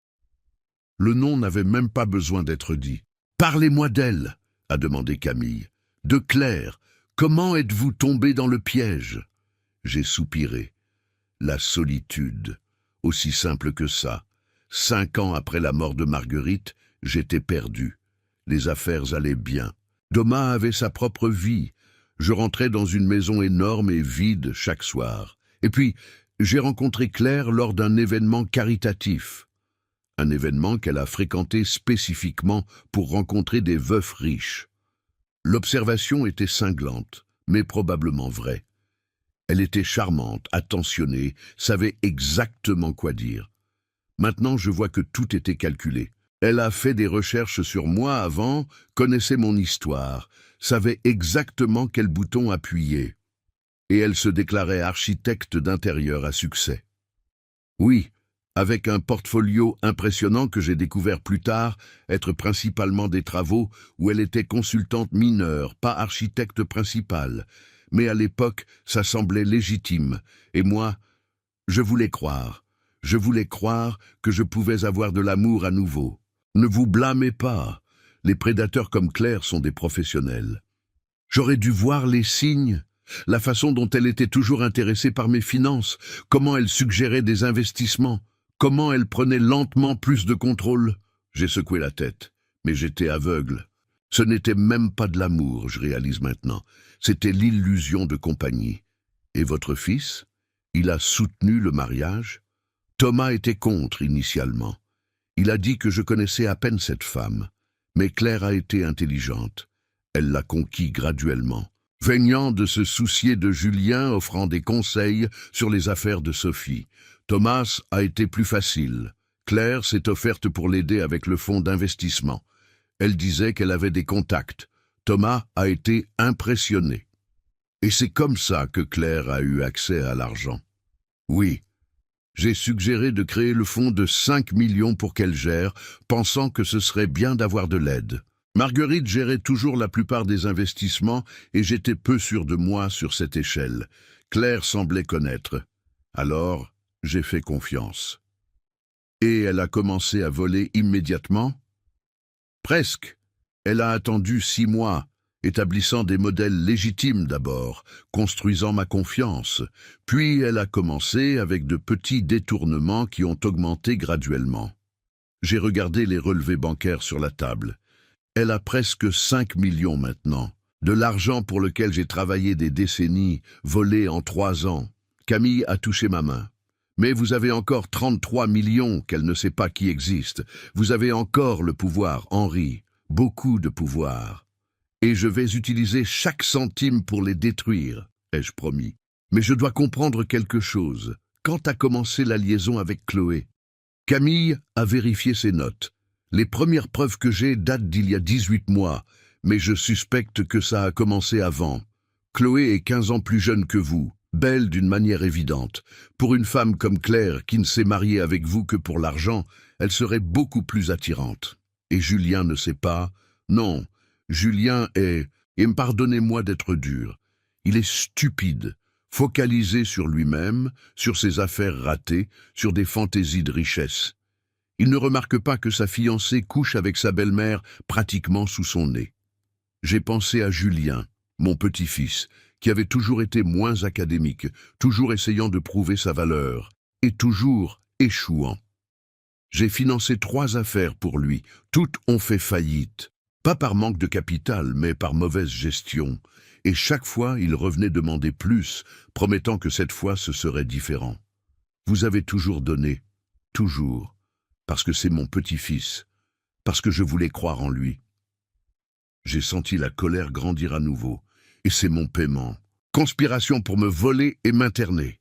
Thomas, a demandé Camille doucement, vous l'aimez toujours? Après tout, la question m'a frappé comme un coup de poing. Thomas, ma voix a failli. Thomas est mon fils unique. Je l'ai tenu quand il est né. J'ai promis de le protéger toujours, et maintenant il planifie de m'enfermer dans un EHPAD psychiatrique pour voler mon héritage.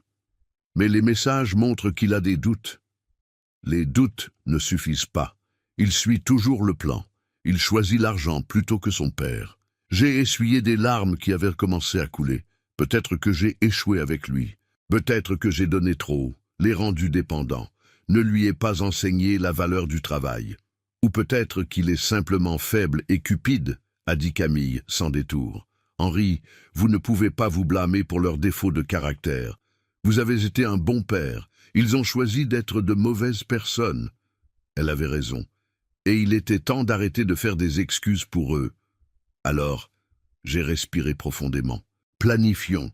Vous avez dit que la consultation avec le docteur Mercier est mardi? Oui, dans 4 jours.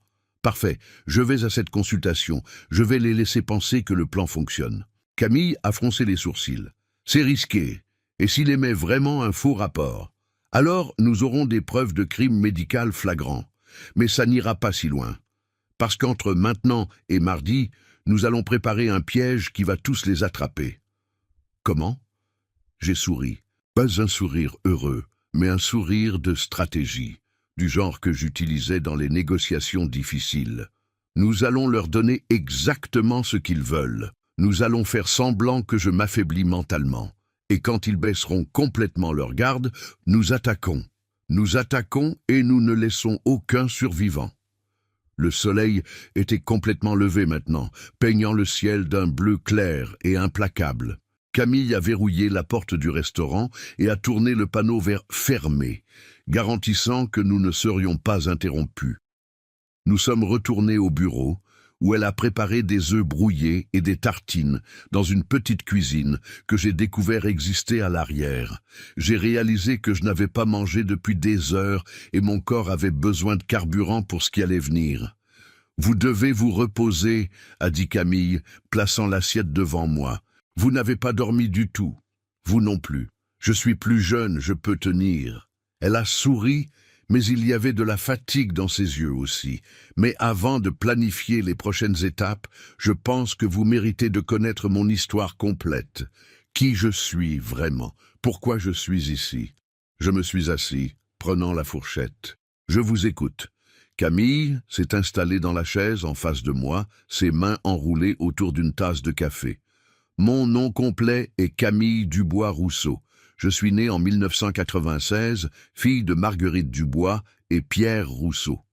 Pierre, j'ai répété le nom, votre mère ne l'a jamais mentionné. Elle ne le mentionnerait pas. Pierre était une erreur de jeunesse. Ces mots, pas les miens. Ils se sont rencontrés quand elle avait 20 ans, lui 21. Ils sont sortis ensemble pendant 6 mois avant de découvrir qu'elle était enceinte de moi. Ma mère a voulu faire ce qui était juste. Elle a offert de se marier, mais Pierre a refusé. Pourquoi? Parce qu'elle l'aimait assez pour réaliser qu'il ne l'aimait pas en retour.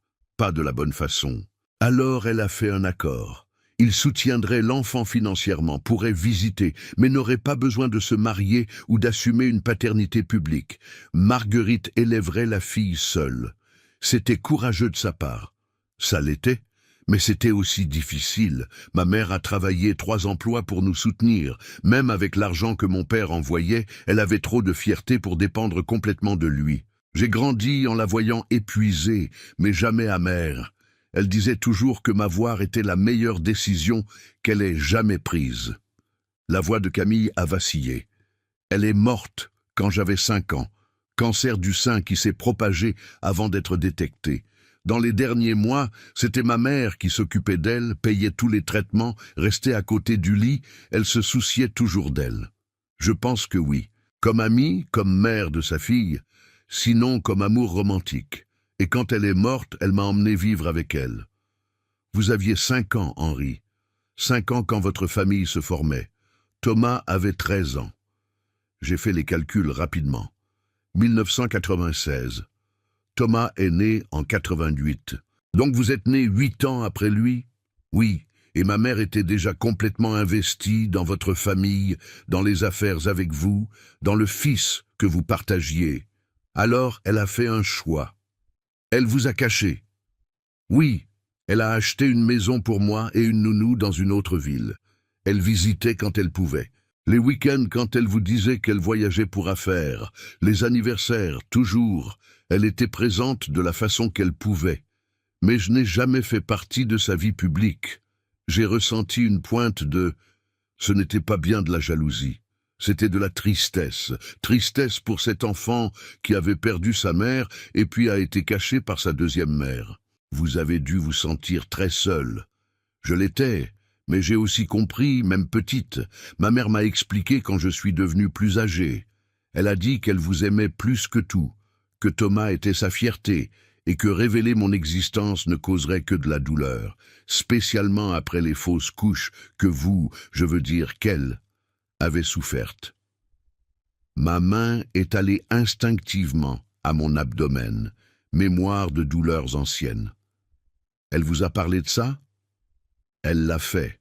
Elle a dit que vous vouliez désespérément plus d'enfants, que chaque perte vous dévastait. Je veux dire, la dévastait. Comment pourrait-elle apparaître et dire « Ah, au fait, j'ai une fille secrète d'avant de te connaître ». Ça vous aurait détruit. Je ne sais pas si ça l'aurait fait, ai-je admis honnêtement. Peut-être au début, mais les enfants ne sont pas responsables des circonstances de leur naissance. J'aurais pu apprendre à vous aimer. Des larmes ont brillé dans les yeux de Camille. Ça signifie beaucoup de vous entendre dire ça, parce que j'ai passé toute ma vie à me demander si le mari de ma mère me haïrait s'il savait que j'existais. Je ne vous hais pas. Comment pourrais-je? Vous m'avez sauvé. Mais j'ai presque échoué. J'ai mis tellement de temps à découvrir le plan. Elle a essuyé ses yeux avec impatience. Laissez-moi finir mon histoire. Vous devez comprendre toute. J'ai hoché la tête, mangeant mécaniquement pendant qu'elle continuait. J'ai grandi confortablement grâce à l'argent de ma mère. J'ai étudié dans de bonnes écoles, fait l'université en administration. Quand j'avais 18 ans, ma mère m'a appelé pour une conversation sérieuse. Elle a dit qu'elle créait un fonds fiduciaire pour moi, séparé de l'héritage principal. 2 millions d'euros qui seraient des miens indépendamment de ce qui arriverait. 2 millions, c'est généreux. Ça l'était, mais c'était aussi de la culpabilité, je pense. Elle savait qu'elle me laissait hors de l'héritage principal. Celui-là était tout pour vous et votre fils. Alors, elle a créé ce fonds comme compensation. Elle a dit que si j'investissais bien, ce serait suffisant pour que je vive confortablement toute ma vie. Et vous avez bien investi ? Avec l'aide du même conseiller financier qui gère vos investissements secrets, Richard Leblanc. Ma mère nous a présenté il y a des années. Richard a transformé mes 2 millions en 4,5 au cours des 10 dernières années. J'ai souri. Richard est excellent, un des rares en qui j'ai complètement confiance. Il sait à propos de moi, à propos de qui je suis. Et quand ma mère est morte, Richard m'a appelé. Il a dit qu'il avait des instructions de Marguerite pour me donner quelque chose. Camille s'est levée, est allée à un placard et a sorti une petite boîte métallique. Elle l'a ouverte avec une clé qu'elle portait sur un collier et a sorti une enveloppe jaunâtre. Ceci, une lettre de ma mère écrite 1 semaine avant de mourir. Elle me l'a tendue avec des mains tremblantes. Je l'ai ouverte et lu l'écriture familière de Marguerite. Ma chère Camille, si tu lis ceci, je suis parti. Et je regrette profondément de ne pas avoir été la mère que tu méritais de mon vivant. Te garder secrète était de la lâcheté de ma part, pas de la considération. J'avais peur de perdre Henri, de blesser Thomas, de compliquer la vie parfaite que j'avais construite. Mais en faisant ça, je t'ai nié la famille que tu méritais. Je te demande de prendre soin d'Henri de loin. Ne révèle pas ton existence à moins que ce soit absolument nécessaire. Mais observe, protège-le, parce que je crains qu'après ma mort, les gens ne voient que son argent, pas sa personne. Et Henri mérite d'être aimé pour qui il est, pas pour ce qu'il a. Tu es ma fille autant que j'aurais pu élever un enfant. Tu portes mon intelligence, ma détermination. Utilise ça pour faire le bien que j'ai échoué à faire de mon vivant. Avec amour éternel, maman. J'ai fini de lire avec des larmes coulant librement. Elle savait que je serais vulnérable. Elle savait, et elle m'a fait promettre, Henri, promettre de vous protéger. Alors quand elle est morte, j'ai commencé à vous observer de loin. J'ai vu quand vous avez rencontré Claire, j'ai vu le mariage. Et initialement, j'ai pensé que tout allait bien. Vous sembliez heureux, je semblais. Alors, il y a 6 mois, j'ai obtenu ce travail au Bistrot des Lumières, pas par hasard. J'ai découvert que c'était l'endroit favori de Thomas et que votre famille y dînait fréquemment. J'ai pensé qu'en travaillant ici, je pourrais garder un œil, garantir que tout allait bien. Et c'est là que vous avez découvert. Oui, il y a 2 mois, Claire et Chloé ont dîné ici. Elles se sont assises à cette table dans le coin et je les ai entendues parler de la liaison, de l'argent volé, des plans pour obtenir encore plus. J'étais choqué, mais je n'étais pas sûr de quoi faire. Alors j'ai commencé à enquêter. Vous les avez suivis. J'ai suivi Claire à des hôtels où elle retrouvait Chloé. J'ai enregistré des conversations quand je pouvais. J'ai piraté, avec l'aide professionnelle, certains comptes e-mail. J'ai découvert à propos du docteur Mercier, du plan d'internement. Et plus je découvrais, plus j'étais horrifié. Elle m'a regardé directement. J'allais vous le dire il y a 3 semaines. J'avais prévu de vous aborder. Mais ensuite, vous avez arrêté de venir au restaurant. Thomas a dit que vous étiez trop fatigué pour sortir. Et j'ai réalisé qu'il vous isolait, préparant le terrain pour alléguer une incapacité mentale. Alors, vous avez attendu. J'ai attendu le bon moment. Le moment où j'aurais des preuves ignées et où vous seriez ici pour voir. Et hier, quand Claire a réservé une table pour le dîner en famille, j'ai su que c'était la chance. J'ai installé des caméras supplémentaires, vérifié que l'audio était parfait. Et quand vous avez oublié votre téléphone, c'était l'ouverture dont j'avais besoin. C'était le destin, a dit Camille fermement. Ma mère, d'où qu'elle soit, a garanti que vous découvriez la vérité.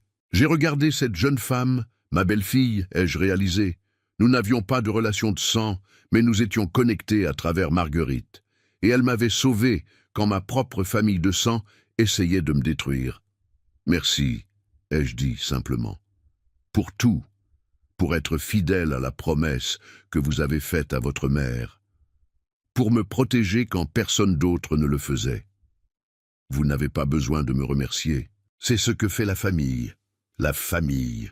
Le mot avait une nouvelle signification maintenant. Alors, Camille s'est penchée en avant. Planifions comment nous allons détruire vos ennemis.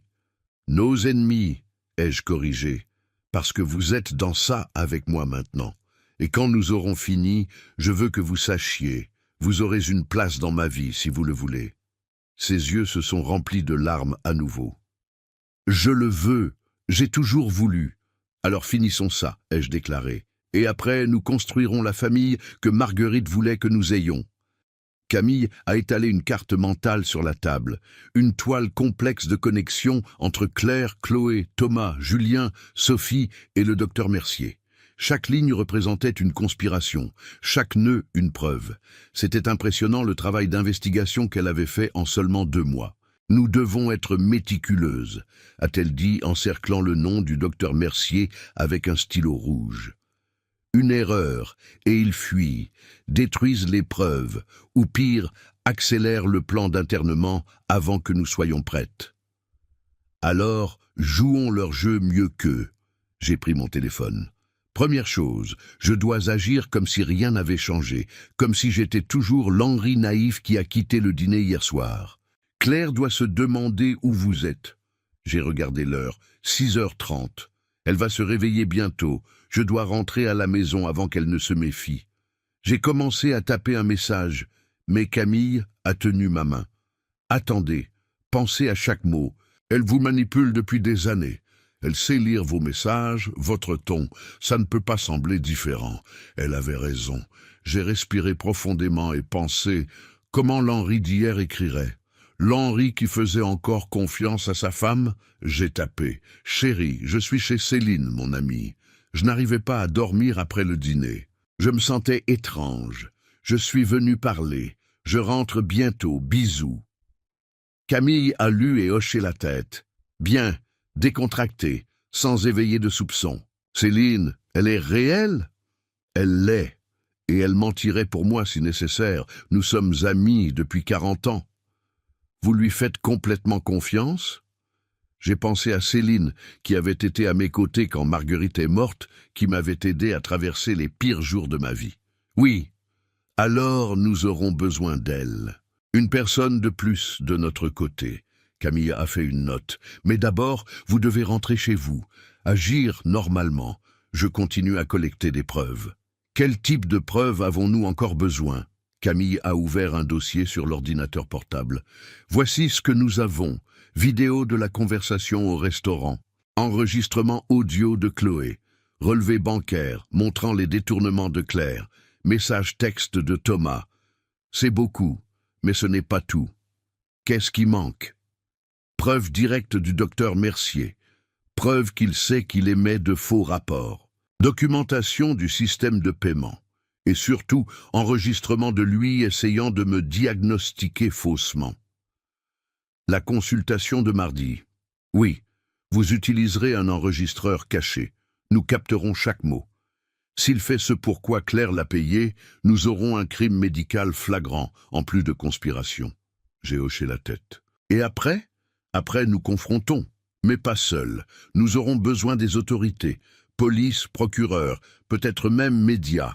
Ça doit être assez public pour qu'ils ne puissent pas étouffer l'affaire. Richard. Le nom de mon conseiller financier m'est venu à l'esprit. Richard Leblanc a des contacts partout. Procureur, juge, journaliste d'investigation. Si quelqu'un peut orchestrer leur chute publique, c'est lui. Vous lui faites confiance à ce point? Marguerite lui faisait confiance. Et en 15 ans, Richard ne m'a jamais donné de raison de douter. En plus, j'ai regardé Camille. Il vous a aidé, ça dit tout. Camille a souri. Alors, impliquons-le. Mais, Henri, il y a une chose que vous devez considérer. Quoi? Thomas. Elle a montré à nouveau les messages textes où mon fils vacillait. Il est le plus conflictuel. Si nous l'approchons correctement, peut-être que nous pouvons le retourner contre les autres. Vous voulez que je lui donne une sortie? Je dis qu'il peut être utile. S'il est confronté au choix entre la prison et la coopération, entre tout perdre et sauver quelque chose, il pourrait choisir de vous aider. J'ai pensé à ça. Thomas, mon fils unique. Une partie de moi voulait le détruire avec les autres. Mais une autre partie, la partie paternelle qui ne meurt jamais complètement, voulait le sauver de lui-même. Je vais y penser, ai-je dit finalement. Mais d'abord, nous avons besoin de toutes les preuves, sans faille. Camille a acquiescé et a commencé à lister ce que nous ferions dans les 4 prochains jours avant la consultation fatidique. Jour 1. Aujourd'hui, vendredi. Je rentrerai à la maison, agirai complètement normalement. Camille continuerait la surveillance de Claire et Chloé. Nous contacterions Richard Leblanc discrètement. Jour 2. Samedi. Déjeuner familial, déjà prévu chez moi. Thomas l'avait mentionné au dîner. Je commencerai à agir étrangement. Oubli mineur, confusion légère. Camille installerait des microphones cachés dans ma maison. Jour 3. Dimanche. Intensifier les symptômes pour que Claire se sente confiante. Réunion secrète avec Richard pour préparer le piège légal. Camille obtiendrait plus de preuves sur le docteur Mercier. Jour 4. Lundi. Répétition générale. Je ferai semblant d'être spécialement confus. Claire renforcerait probablement l'importance de la consultation de mardi. Positionnement final de toutes les pièces. Jour 5. Mardi. La consultation avec le docteur Mercier. Enregistrement de tout. Et puis, confrontation. C'est risqué, a dit Camille, spécialement faire semblant de démence. Si vous en faites trop, ils peuvent essayer un internement d'urgence avant mardi. Ils ne le feront pas. Claire est patiente, méthodique. Elle veut tout faire légalement, avec les documents appropriés. Sinon, il devient plus facile pour moi de contester après. Vous la connaissez bien. Je pensais la connaître. Maintenant, je réalise que j'observais juste le masque qu'elle portait. Je me suis levé, rangeant mon téléphone. Je dois y aller. Plus je reste absent, plus ça semble suspect. Camille m'a accompagné à la porte. Henri, une dernière chose. Êtes-vous prêt pour ce qui vient après? Pour détruire complètement votre famille? J'ai regardé dans ses yeux, les yeux de Marguerite. Ils se sont détruits eux-mêmes quand ils ont choisi de me trahir. Je ne fais que garantir qu'ils paient le prix. Même Thomas? J'ai fait une pause. Thomas aura une chance. Une seule. Selon comment il réagit quand la vérité éclatera. Mais les autres, ma voix s'est durcie. Claire, Chloé, Julien, Sophie, ils n'auront pas de miséricorde, ni le docteur Mercier. Ils ont planifié de m'emprisonner, de me droguer, de me laisser mourir dans une institution. Je vais garantir qu'ils expérimentent une vraie prison. Camille a hoché la tête. Alors faisons-le correctement, sans erreur. Je suis sorti du restaurant pendant que le soleil se levait complètement, baignant la ville de lumière dorée. C'était un nouveau jour. Et dans les 5 prochains jours, je préparerai la vengeance la plus méticuleuse de ma vie. J'ai conduit vers la maison lentement, répétant chaque expression, chaque mot. Quand je suis arrivé, Claire était dans la cuisine, habillée en peignoir, buvant du café. Ses yeux se sont légèrement plissés en me voyant. « Henri, où étais-tu? J'étais inquiète. »« Désolé, chérie. » J'ai forcé un sourire fatigué. Je n'arrivais pas à dormir et je suis allé chez Céline. J'avais besoin de parler. « Tout va bien? Tu as l'air épuisé. »« Juste fatigué. C'était une longue nuit. » Je me suis servi du café, notant comment elle m'observait soigneusement, cherchant des signes que je savais, ou juste calculant les prochaines étapes. Au fait, elle a dit avec désinvolture, « J'ai confirmé ton rendez-vous avec le docteur Mercier mardi, 10 heures du matin. N'oublie pas, d'accord? C'est important. » Important pourquoi? C'est juste un check-up. Oui, mais à notre âge, ces check-ups peuvent détecter des choses tôt. Mieux vaut prévenir. Son sourire était parfait. Répété. D'accord, je n'oublierai pas. J'ai pris une gorgée de café, gardant mes mains fermes. bien que je voulais jeter la boisson chaude au visage. D'ailleurs, Thomas a mentionné un déjeuner ici demain. Toute la famille. Ce sera bien, non? Ce sera génial. La famille. Le mot avait un goût de cendre. J'ai fini mon café et je suis monté à la chambre, disant que j'avais besoin de me reposer. J'ai verrouillé la porte, me suis assis sur le lit et, pendant un moment, je me suis permis de sentir le poids de tout, la trahison, la douleur, la colère. Mais ensuite, je me suis endurci à nouveau. Pleurer était un luxe que je ne pouvais pas me permettre maintenant. J'avais du travail à faire. J'ai pris mon téléphone et envoyé un message codé à Richard Leblanc. J'ai besoin de vos services, urgent, sujet délicat. Pouvez-vous m'appeler d'un numéro sécurisé? La réponse est venue en quelques minutes. J'appelle dans 1 heure. Et quand il a appelé d'un numéro que je n'ai pas reconnu, j'ai tout raconté, chaque détail, chaque preuve. Richard a écouté en silence. Et quand j'ai terminé, il a dit seulement « Henri, nous allons les détruire, légalement, complètement et de façon permanente. Envoyez-moi tout ce que vous avez. Et préparez-vous, parce que ce que je vais monter sera un chef-d'œuvre de justice. » J'ai souri. Un sourire sans humour, sans joie, juste une détermination pure. Je suis prêt. Et je l'étais. Le jeu avait commencé. Et cette fois, je tenais toutes les cartes. Les 4 jours sont passés dans un brouillard de feintes et de préparations méticuleuses. Chaque repas avec Claire était une performance. Chaque appel téléphonique avec Thomas, un test d'autocontrôle. Chaque moment seul était dédié à coordonner avec Camille et Richard ce qui allait être la destruction complète de ma fausse famille. Le déjeuner du samedi a été particulièrement difficile. Tout le monde était là. Claire, Thomas et Sophie, Julien et Chloé. Je regardais pendant que Chloé touchait le bras de Claire avec désinvolture. Pendant que Julien parlait avec animation d'une opportunité d'investissement qui nécessitait du capital. Pendant que Thomas évitait mon regard, la culpabilité écrite dans chaque ligne de son visage. Et j'ai joué mon rôle. J'ai oublié où j'avais mis les serviettes. J'ai confondu le nom d'un des petits-enfants potentiels dans la conversation. J'ai répété la même histoire 2 fois. J'ai vu les regards significatifs échangés autour de la table. J'ai vu Claire sourire avec satisfaction. J'ai vu Julien murmurer quelque chose à Chloé. J'ai vu Thomas déglutir, mal à l'aise. « Papa » a dit Thomas gentiment. « Tu vas bien? Tu sembles distrait. »« Je suis juste fatigué, mon fils. Je n'ai pas bien dormi. » J'ai regardé directement, cherchant un signe du garçon que j'avais élevé. L'enfant qui m'embrassait quand il faisait des cauchemars. Il y avait quelque chose là, de la peur, du remords, mais pas assez pour le faire parler. Pas encore. Dimanche a été plus intense. J'ai oublié un rendez-vous que j'avais fixé avec Claire. J'ai été confus sur quel jour nous étions. Claire a tout documenté, je l'ai remarqué. Petite note sur son téléphone, construisant son dossier. Lundi soir, au lit, Claire a tenu ma main. « Je suis inquiète pour toi, chérie. Ces oublis deviennent plus fréquents. Demain, quand tu iras voir le docteur Mercier, sois honnête avec lui, d'accord?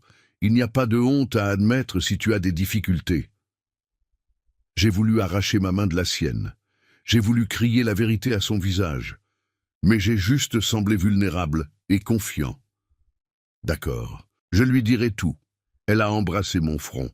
Judas embrassant le Christ avant la trahison. Tu es si fort. Nous allons prendre soin de toi. Je promets. Des promesses d'une menteuse ne valent rien. Mardi est arrivé avec un ciel nuageux, menaçant la pluie.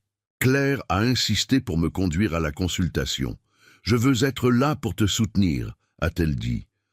Traduction, elle voulait garantir que j'y allais vraiment, que je ne me méfiais pas et ne fuyais pas. Le cabinet du docteur Mercier était dans un immeuble médical discret.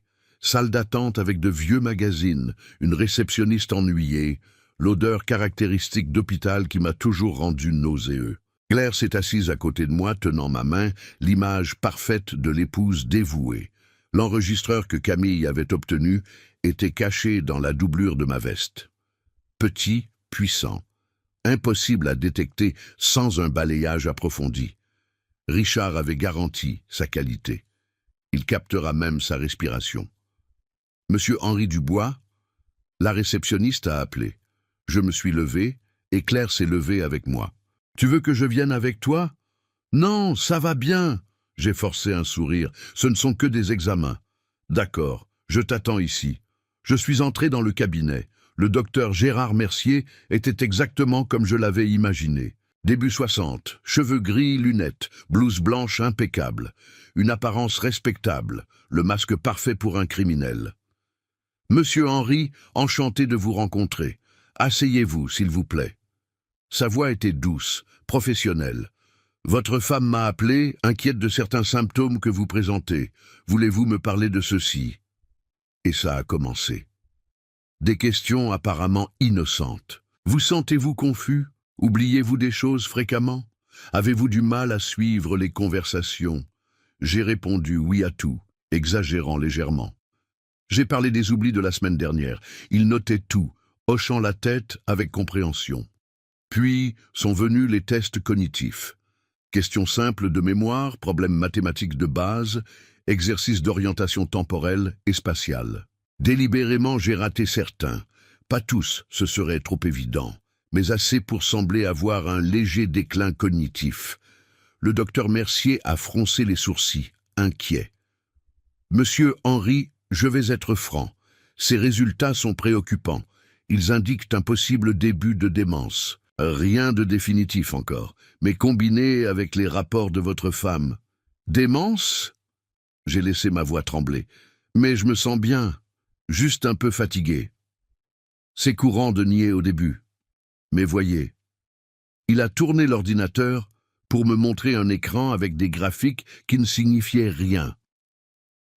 Vos résultats sont constamment en dessous de ce qui est attendu pour votre âge. Et considérant vos antécédents familiaux, je n'ai pas d'antécédents familiaux de démence. Il a fait une pause juste une seconde. Ah, votre femme a mentionné que votre père avait eu des problèmes cognitifs dans ces dernières années. Mensonge. Mon père est mort d'une crise cardiaque à 72 ans, lucide jusqu'au dernier jour. Mais voilà, le docteur Mercier construisant un faux historique. Vraiment? J'ai feint la confusion. Je ne me souviens pas de ça. Vous voyez, un autre signe. Il s'est penché en avant, sa voix pleine de fausse compassion. Monsieur Henri, je recommande fortement que nous considérions une intervention. Il y a des établissements spécialisés qui peuvent vous aider, garantir votre sécurité. Surtout si vous vivez seul, c'est risqué. Mais je vis avec ma femme. Même ainsi, elle travaille, ne peut pas être avec vous 24 heures sur 24. Et si quelque chose arrivait quand vous êtes seul, une chute, oubliez la cuisinière allumée, il construisait le dossier pour l'internement, exactement comme Camille l'avait prédit. Et si je ne veux pas aller dans un établissement? Son sourire n'a jamais vacillé. Alors, nous travaillerions avec votre famille pour garantir une supervision appropriée. Mais franchement, basé sur ce que je vois, je crois que des soins professionnels seraient meilleurs. Je vais préparer un rapport détaillé et des recommandations. Votre femme peut venir le chercher demain. Demain? Si vite? Dans des cas comme celui-ci, la rapidité est importante. Plus tôt nous commençons un traitement approprié, mieux c'est. Traitement. Code pour des médicaments qui me rendraient docile, confus, validant le faux diagnostic. Je comprends. Je me suis levé. Merci, docteur. Il s'est levé aussi, tendant la main. Nous prendrons bien soin de vous, monsieur Henri. Je promets. Encore une promesse vide. Je suis sorti du cabinet. Claire s'est levée immédiatement. Et alors, qu'a-t-il dit? Il a dit que ça peut être de la démence. Il veut m'interner quelque part.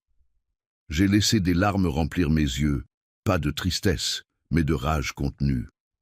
Claire, j'ai peur. Elle m'a embrassé et j'ai dû me forcer à ne pas reculer. Tu n'as pas besoin d'avoir peur. Je suis là. Nous ferons ce qui est le mieux pour toi. Le mieux pour toi. Jamais pour elle. Toujours cette fausse préoccupation. Dans la voiture, Claire était animée. Elle essayait de cacher, mais je voyais. Nous allons chercher le rapport demain, et ensuite nous déciderons des prochaines étapes. D'accord? D'accord. Mais les prochaines étapes ne seraient pas celles qu'elle imaginait, parce que quand nous sommes arrivés à la maison, il y avait une voiture garée devant. Une voiture que Claire ne reconnaissait pas, mais moi, oui.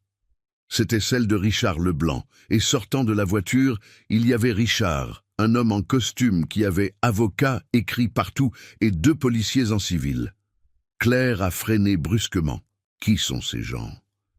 La justice, ai-je répondu. Ma voix n'était plus tremblante, mais dure comme de l'acier. C'est la justice, Claire. Je suis sorti de la voiture avant qu'elle ne puisse réagir. Richard s'est approché, souriant professionnellement. Monsieur Henry, j'ai amené qui vous avez demandé. Voici maître Philippe Rousseau, procureur spécialisé en fraude et abus de personnes âgées. Et voici les inspecteurs Martin et Dupont. Claire est sortie de la voiture, confuse et commençant à être inquiète. Henri, qu'est-ce qui se passe?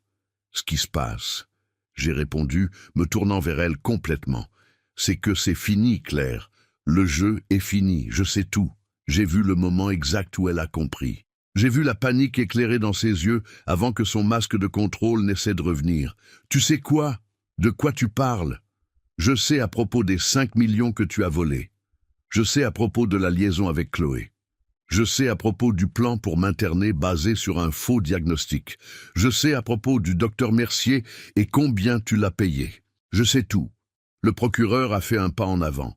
Madame Claire Costa, j'ai un mandat de perquisition pour cette résidence et vos appareils électroniques. J'autorise aussi votre garde à vue pour interrogatoire concernant des soupçons de fraude financière, conspiration pour internement illégal et détournement de fonds. C'est ridicule. Claire a essayé, mais sa voix a failli. Henri est confus. Vous avez entendu ce que le médecin a dit? Le médecin que vous avez payé 50 000 € pour émettre un faux rapport? J'ai interrompu.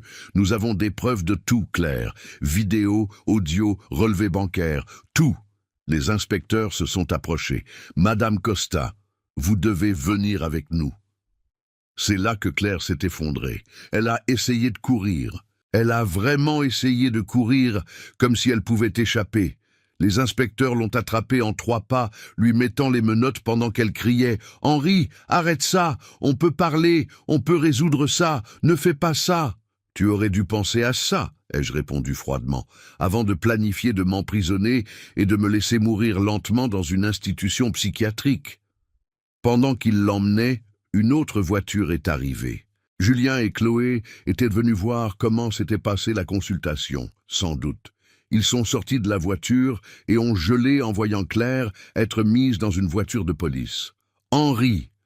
Julien a commencé à s'approcher, mais les inspecteurs ont bloqué. « Julien Dubois et Chloé Mercier ?» a demandé l'inspecteur Martin. « Nous avons aussi des questions pour vous concernant votre participation dans une conspiration de fraude. » Le visage de Chloé a perdu toute couleur. Julien a essayé de bluffer. « Quelle conspiration? Je ne sais pas de quoi vous parlez. »« Vous savez très bien, » a dit une nouvelle voix.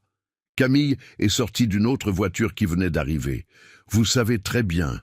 Et j'ai des enregistrements de vous planifiant tout. » Julien l'a regardé, confus. « Qui êtes-vous? » « Je suis Camille Dubois, fille de Marguerite Dubois, votre demi-sœur, et la personne qui a documenté chaque crime que vous avez commis. » Le choc sur leur visage aurait été comique s'il n'avait pas été si tragique. Et puis la dernière voiture est arrivée.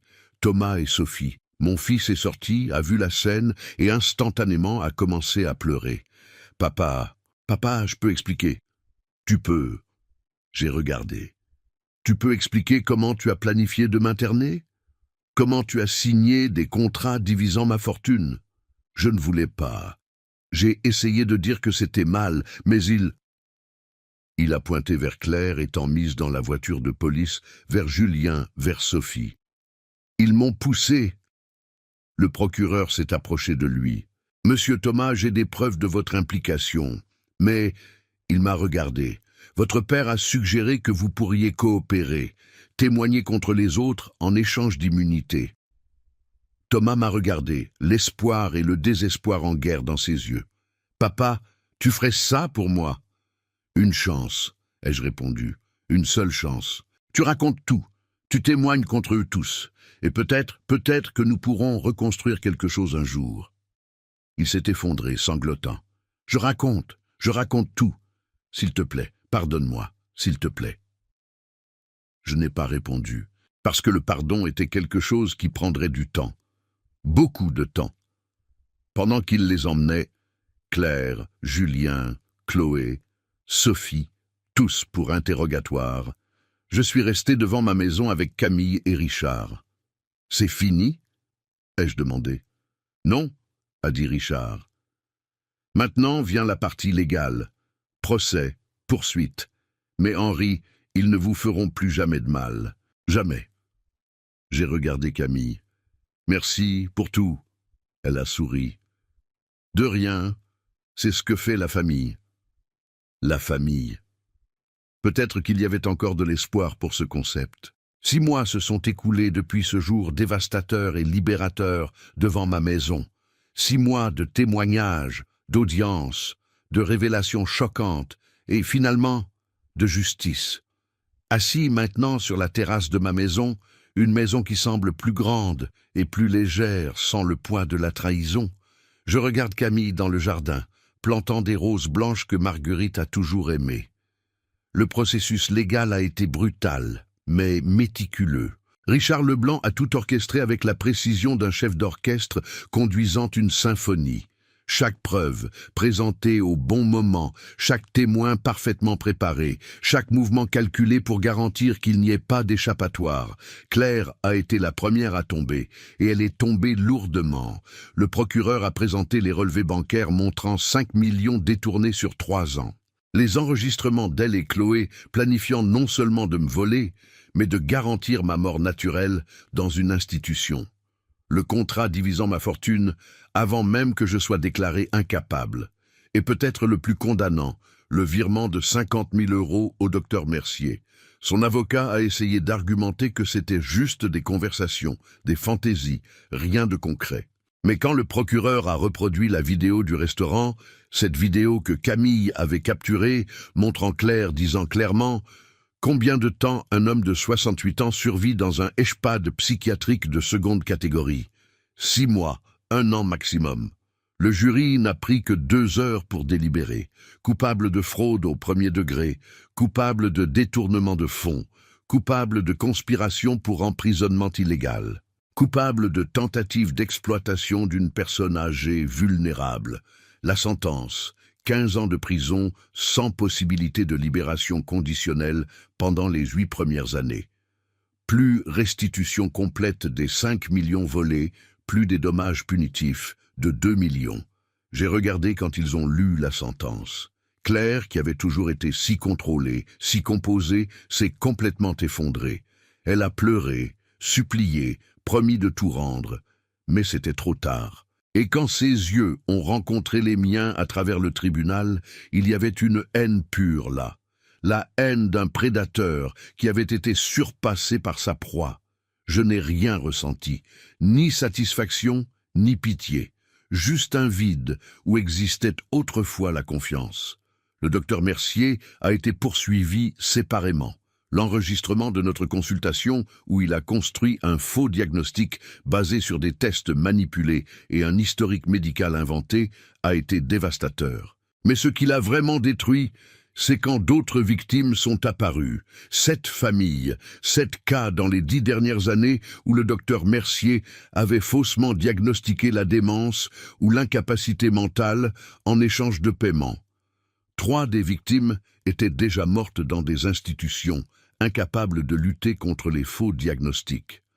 4 ont survécu, libérés quand des membres de familles honnêtes ont questionné les rapports.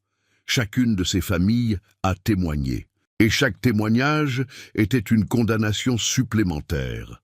Le docteur Gérard Mercier a perdu définitivement sa licence médicale. Il a été condamné à 12 ans de prison. Et, dans une ironie poétique, il a été condamné à payer restitution à toutes les victimes, un total qui le laisserait financièrement ruiné pour le reste de sa vie. Chloé a essayé de faire un accord. Elle a offert de témoigner contre Claire en échange d'immunité, mais le procureur a refusé. Ils avaient trop de preuves contre elle aussi, les enregistrements de ses conversations avec des amis se vantant du plan. les relevés d'hôtel montrant la liaison de 18 mois, son rôle actif dans la manipulation de Julien. Elle a été condamnée à 8 ans. Et quand la sentence a été lue, elle m'a regardé avec une haine qui rivalisait celle de Claire. « Vous avez détruit ma vie !» a-t-elle crié à travers le tribunal. « J'aurais pu être heureuse. Vous avez détruit votre propre vie, ai-je répondu calmement, quand vous avez choisi de construire votre bonheur sur ma mort. » Julien a été compliqué. Mon petit-fils était simultanément victime et méchant. Victime de la manipulation de Claire et Chloé. Méchant pour ses propres choix cupides. Il a coopéré complètement, témoignant contre Claire et le docteur Mercier, admettant sa participation, exprimant un remords genuin, ou ce qui semblait être sincère. Difficile de savoir avec Julien, qui avait toujours été bon pour dire ce que les gens voulaient entendre. Sa sentence a été plus légère, 5 ans, avec possibilité de libération conditionnelle après 3. Et l'ordre de ne jamais contacter Chloé à nouveau, qui avait été révélée comme la principale manipulatrice dans leur relation. Sophie, la belle-fille silencieuse qui restait toujours en arrière-plan, a reçu 4 ans. Son rôle était mineur, principalement suivre ce que Thomas et les autres décidaient, mais elle savait, et elle n'a rien fait pour arrêter. Et Thomas, mon Thomas, il a reçu l'immunité complète en échange de son témoignage contre tous. Son témoignage a été dévastateur pour la défense des autres. Il connaissait chaque détail intime du plan, chaque conversation, chaque décision, mais ce n'était pas sans coup. Pendant son témoignage, il s'est effondré plusieurs fois. Il a admis sa lâcheté, sa cupidité, son échec en tant que fils. Et quand il a terminé, il m'a regardé et a dit « Je sais que tu ne me pardonneras jamais, et tu ne devrais pas. Mais tu dois savoir, je t'aime, je t'ai toujours aimé, je n'ai juste pas aimé assez pour être fort. » Je n'ai pas répondu ce jour-là. Je ne pouvais pas. La blessure était trop profonde. Mais aujourd'hui, 6 mois plus tard, Thomas est ici, pas vivant avec moi. Ce serait trop vite. Mais visitant chaque semaine, amenant mes futurs petits-enfants qui n'ont pas la faute des péchés de leurs parents, travaillant en thérapie, essayant de reconstruire non pas la personne qu'il était, mais quelqu'un de meilleur, et je permets, lentement, prudemment, parce qu'il est mon fils, et parce que, contrairement aux autres, il a montré un vrai remords, un vrai changement. « Je ne te ferai jamais complètement confiance à nouveau », lui ai-je dit lors de notre première conversation post-procès. Cette confiance a été définitivement brisée. « Je sais », a-t-il répondu, les larmes coulant, « mais je peux montrer au fil du temps que je suis plus que le pire moment de ma vie. » Nous verrons. Et nous voyons. Quant à ma fortune, les 38 millions que ma famille était si désespérée de voler, j'ai pris des décisions. Premièrement, j'ai récupéré les 5 millions que Claire avait détournés, chaque centime tracé à travers des comptes offshore et rapatrié. Richard a été impitoyable là-dessus. Deuxièmement, j'ai établi un fonds de protection pour les victimes d'abus financiers de personnes âgées. 10 millions d'euros, générant des dividendes qui aident les personnes qui ont traversé ce que j'ai presque traversé. Enquête gratuite, représentation légale, abri si nécessaire. C'est géré par Camille, qui a découvert avoir un talent naturel pour le plaidoyer et la justice. Elle a quitté son travail au restaurant et maintenant se consacre à temps plein au fond.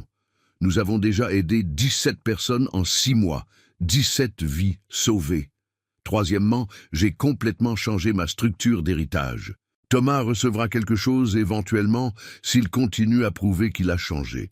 Ses enfants, mes petits-enfants, ont des fonds fiduciaires établis auxquels ils accéderont à 25 ans. Impossible à toucher avant, impossible pour Thomas ou Sophie de manipuler. Mais la plus grande partie, 20 millions d'euros, ira à Camille quand je décéderai. Pas parce qu'elle est plus méritante que mon fils biologique, mais parce qu'elle a prouvé être ce que la famille devrait être. Protectrice, loyale, honnête. Marguerite serait fière de vous, lui ai-je dit quand je lui ai montré le Nouveau Testament. Vous pensez ? Ses yeux brillaient de larmes. Je le sais, vous êtes exactement la fille qu'elle aurait voulu élever publiquement. Et maintenant, je peux vous donner ce qu'elle ne pouvait pas, reconnaissance. Famille, appartenance. Camille vit avec moi maintenant, pas comme employée ou soignante, mais comme famille. Nous dînons ensemble, rions ensemble, travaillons sur le fond ensemble. Et lentement, nous construisons ce qui aurait dû être construit il y a des décennies. Richard continue à gérer mes investissements. Les 28 millions restants ont grandi à 31 ces 6 derniers mois. Vous allez mourir très riche, plaisante-t-il. Je pourrais arrêter de travailler complètement. Mais je ne veux pas arrêter. À 68 ans, j'ai redécouvert un but. Le fonds de protection. Des conférences sur la reconnaissance des signes d'abus financiers. Du conseil pour les familles naviguant des dynamiques compliquées d'héritage. J'utilise mon histoire, embarrassante, douloureuse, exposée publiquement pendant les procès, comme enseignement. Ceci peut arriver à n'importe qui, dis-je lors de conférences. Peu importe à quel point vous êtes intelligent, à quel point vous avez du succès, à quel point vous êtes prudent. Les prédateurs sont des professionnels, mais vous pouvez survivre et vous pouvez prospérer. Et quant au futur, Claire est dans une prison de sécurité moyenne à 300 km d'ici. Elle a envoyé 3 lettres que j'ai détruites sans les lire. Il n'y a rien qu'elle puisse dire que je veuille entendre. Chloé est en prison pour femme, purgeant sa peine. J'ai entendu qu'elle trouvait la religion. Peut-être que c'est sincère, peut-être que c'est une autre manipulation. Je ne me soucie pas assez pour le découvrir. Julien écrit occasionnellement, des lettres pleines d'excuses, de promesses de changement quand il sortira. Je réponds brièvement, gardant la distance. Il est mon petit-fils. Il le sera toujours, mais la relation que nous avions est morte dans cette vidéo du restaurant. Le docteur Mercier a tout perdu. Famille, carrière, réputation, liberté. Parfois je me demande s'il réfléchit aux vies qu'il a ruinées pour l'argent. Mais probablement pas. Les gens comme lui ont rarement la capacité de vraie autoréflexion. Sophie purge sa peine tranquillement. Elle n'a pas contacté. Peut-être qu'elle a honte. Peut-être qu'elle s'en fiche. Je ne sais pas. Et moi? Je suis libre. Libre de manipulation, libre de fausseté, libre de l'illusion que la famille biologique signifie automatiquement amour et loyauté. J'ai appris que la vraie famille est choisie. C'est Camille plantant des roses dans le jardin. C'est Richard protégeant mes intérêts sans secondes intentions. C'est Céline, mon amie de 40 ans qui m'a soutenu à travers tout. C'est même Thomas essayant de se racheter un jour à la fois. Êtes-vous heureux ? Me demande Camille maintenant, me rejoignant sur la terrasse, les mains sales de terre. Je pense à la question. Heureux ? Pas exactement. Les cicatrices sont trop profondes, trop récentes. Je suis en paix, je réponds honnêtement. Pour la première fois en des années, peut-être des décennies, je suis en paix. Parce qu'il n'y a plus de masques, plus de mensonges, plus de questions sur qui aime mon argent versus qui m'aime. Les personnes dans ma vie maintenant sont ici par choix, par affection sincère, par respect mutuel. Et ça, je découvre, vaut plus que n'importe quelle fortune. À maman, dit Camille, levant son verre de thé glacé. À Marguerite, je conviens, touchant mon verre au sien, qui nous a réunis, qui a protégé même après la mort, qui a vraiment aimé. Les roses blanches qu'elle a plantées fleuriront au printemps, un symbole de nouveau départ, de beauté émergeant de terre sombre, et quand elles fleuriront, je serai là pour les voir, libre, fort, survivant. À 68 ans, ma vie ne s'est pas terminée quand j'ai découvert la trahison. Elle a recommencé. Et ce nouveau départ, construit sur la vérité et le choix conscient, est plus précieux que tout ce qui est venu avant. Parce qu'à la fin, la plus grande vengeance n'était pas de voir mes traîtres emprisonnés. C'était de refuser d'être détruit par eux. C'était de prospérer, c'était de vivre, et de bien vivre. Alors, qu'avez-vous pensé de mon histoire, de tout ce que j'ai traversé, découvert et surmonté? Si vous êtes resté avec moi jusqu'à la fin de ce voyage, s'il vous plaît, abonnez-vous à la chaîne Les Conseils de Papy et laissez votre like. Cela m'aide énormément à continuer à partager des histoires importantes comme celle-ci. Et dites-moi dans les commentaires de quelle ville vous me regardez et ce que vous feriez si vous découvriez que votre famille conspirait contre vous. Auriez-vous le courage de les confronter comme je l'ai fait ? Merci beaucoup de m'avoir accompagné à travers cette histoire si douloureuse, mais aussi si importante, sur la trahison, la survie et le nouveau départ. Partager cela avec vous a été cathartique.